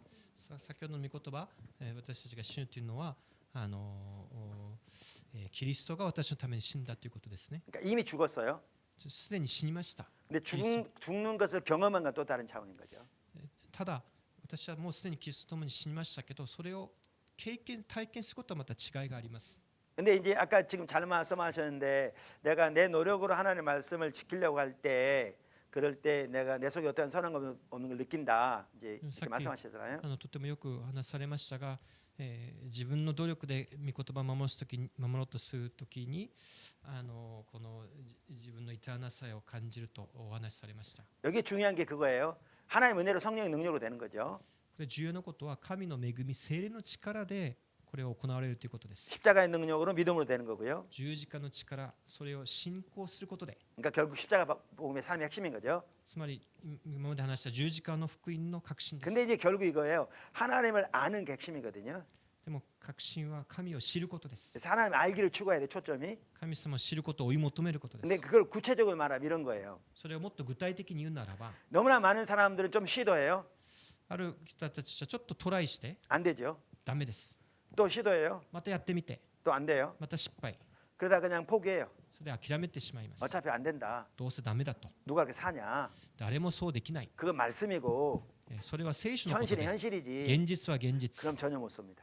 それは偽りだと思います。 여기 중요한 게 그거예요. これ重要なことは、 지속적으로 주님을 찾으면서 그러면 거기에 내 옛사람이 죽었다는 말이 뭐냐? 그럼 성경에 죽었다고 그러는데 왜 내 옛사람은 버전히 살아 있는 것 같이 느껴지냐? 聖書では自我が死んだずになぜ自分の中でまた生きているように感じるでしょうか。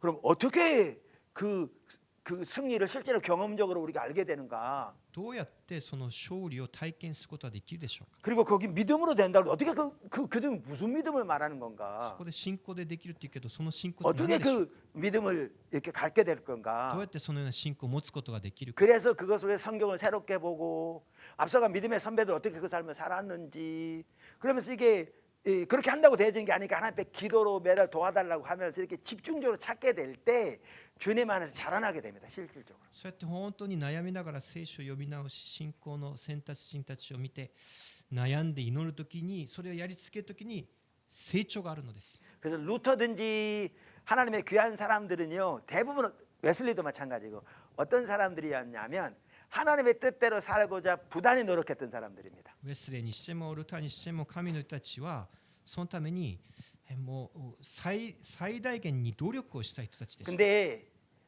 그래서 안 된 걸 발견한 사람들입니다. でもダメだと思う人は 그리고 그렇게 찾는 가운데 주님이 은혜해 주셔서 깨닫게 하시고 성령으로 비추시고 그래서 세워가신 겁니다. でもその中で神様が応答して変えて働かれるのです。 그 예수님이 내주하신 삶 저는 그 믿음을 허스든 테일러의 책에서 배웠는데요. 私はハドソン・テイラーの本でこのことを学びました。 그는 그 삶을 실제로 살았던 삶이거든요. そのような人生を実際に生きたい人です。 근데 그는 한 번도 주님을 잊지 않으려고 부단히 노력했던 사람입니다. 神様を決して忘れることがなく、もう最大限に努力した人でした。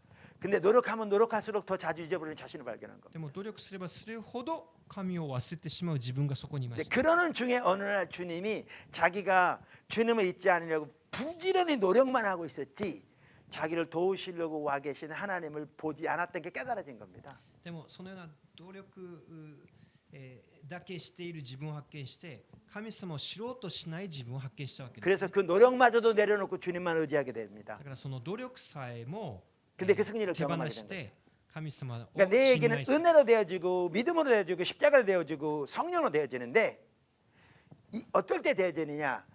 부단히 그 삶을 살기 위해 구하고 찾고 두드리는 자들에게 주님이 그렇게 인도해 가십니다.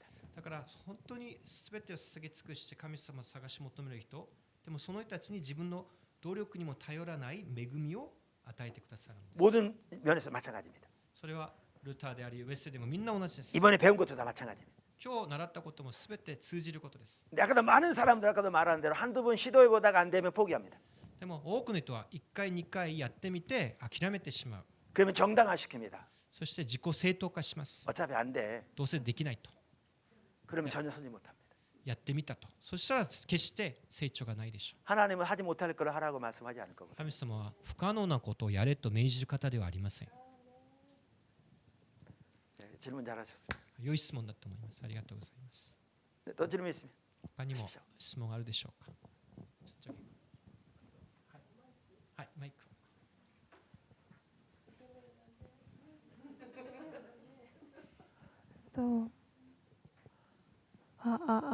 네. 最近すごくこう聖霊様に触れられる体験があったんですが、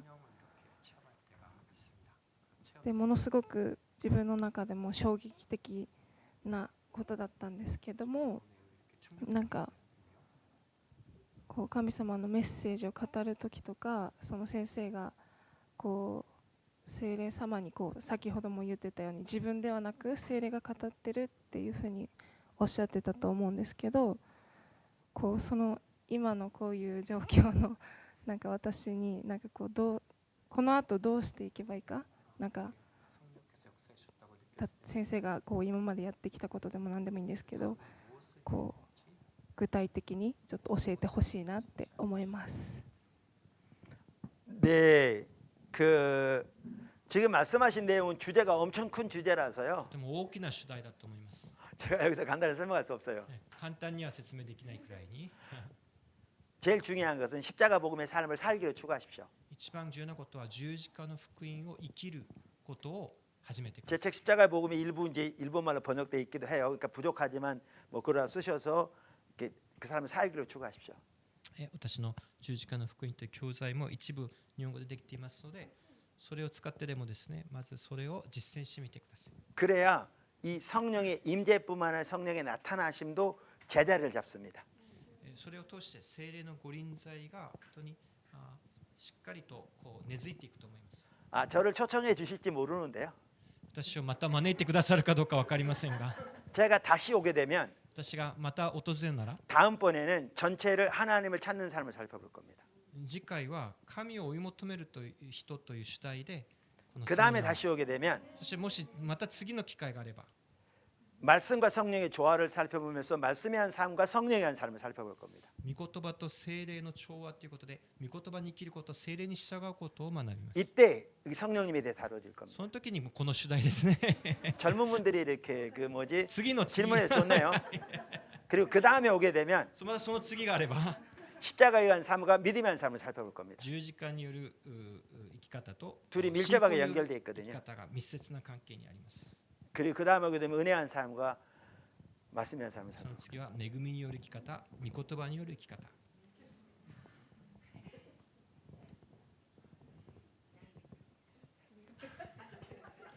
네, 그 저기 한국에서는요 우리가 이 십자가 복음 이 전체를 2주 동안 합숙해서 합니다. 韓国ではこの十字架の福音という教材全体を2週間合宿して、월요일에 12시에 들어와서 토요일 12시까지 하루 종일 합숙하면서 배우고요.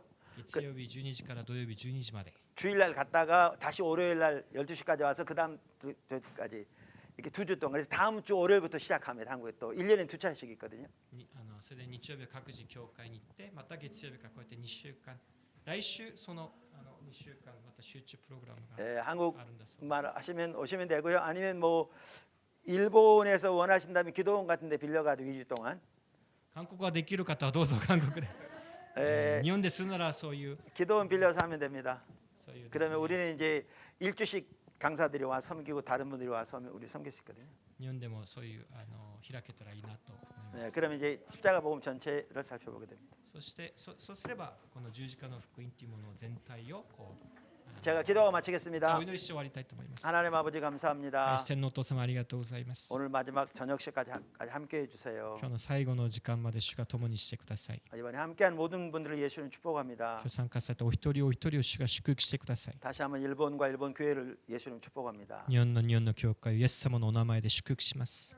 주님의 나라 임하소서. 神の御国が望みますように神の国教会を立ててください。 주의 백성을 세우소서. 主の民を立て上げてください。 목회자들을 세우소서. 리더들을 牧 세우소서. 会者たちをリーダーたちを立たせてください。 주의 이름을 위해서 그렇게 主の 해주십시오. 皆のために行ってください。 또 한국 많은 선교사님들 와서 잘 섬기게 해주십시오. 韓国から来ている宣教師たちも主が用いてください。 예수님의 이름으로 감사하며 축복하며 기도드렸습니다. 感謝を持ってイエス様のお名前によってお祈りいたします。 감사합니다. ありがとう 마쳤습니다. ございました。 네, 감사합니다.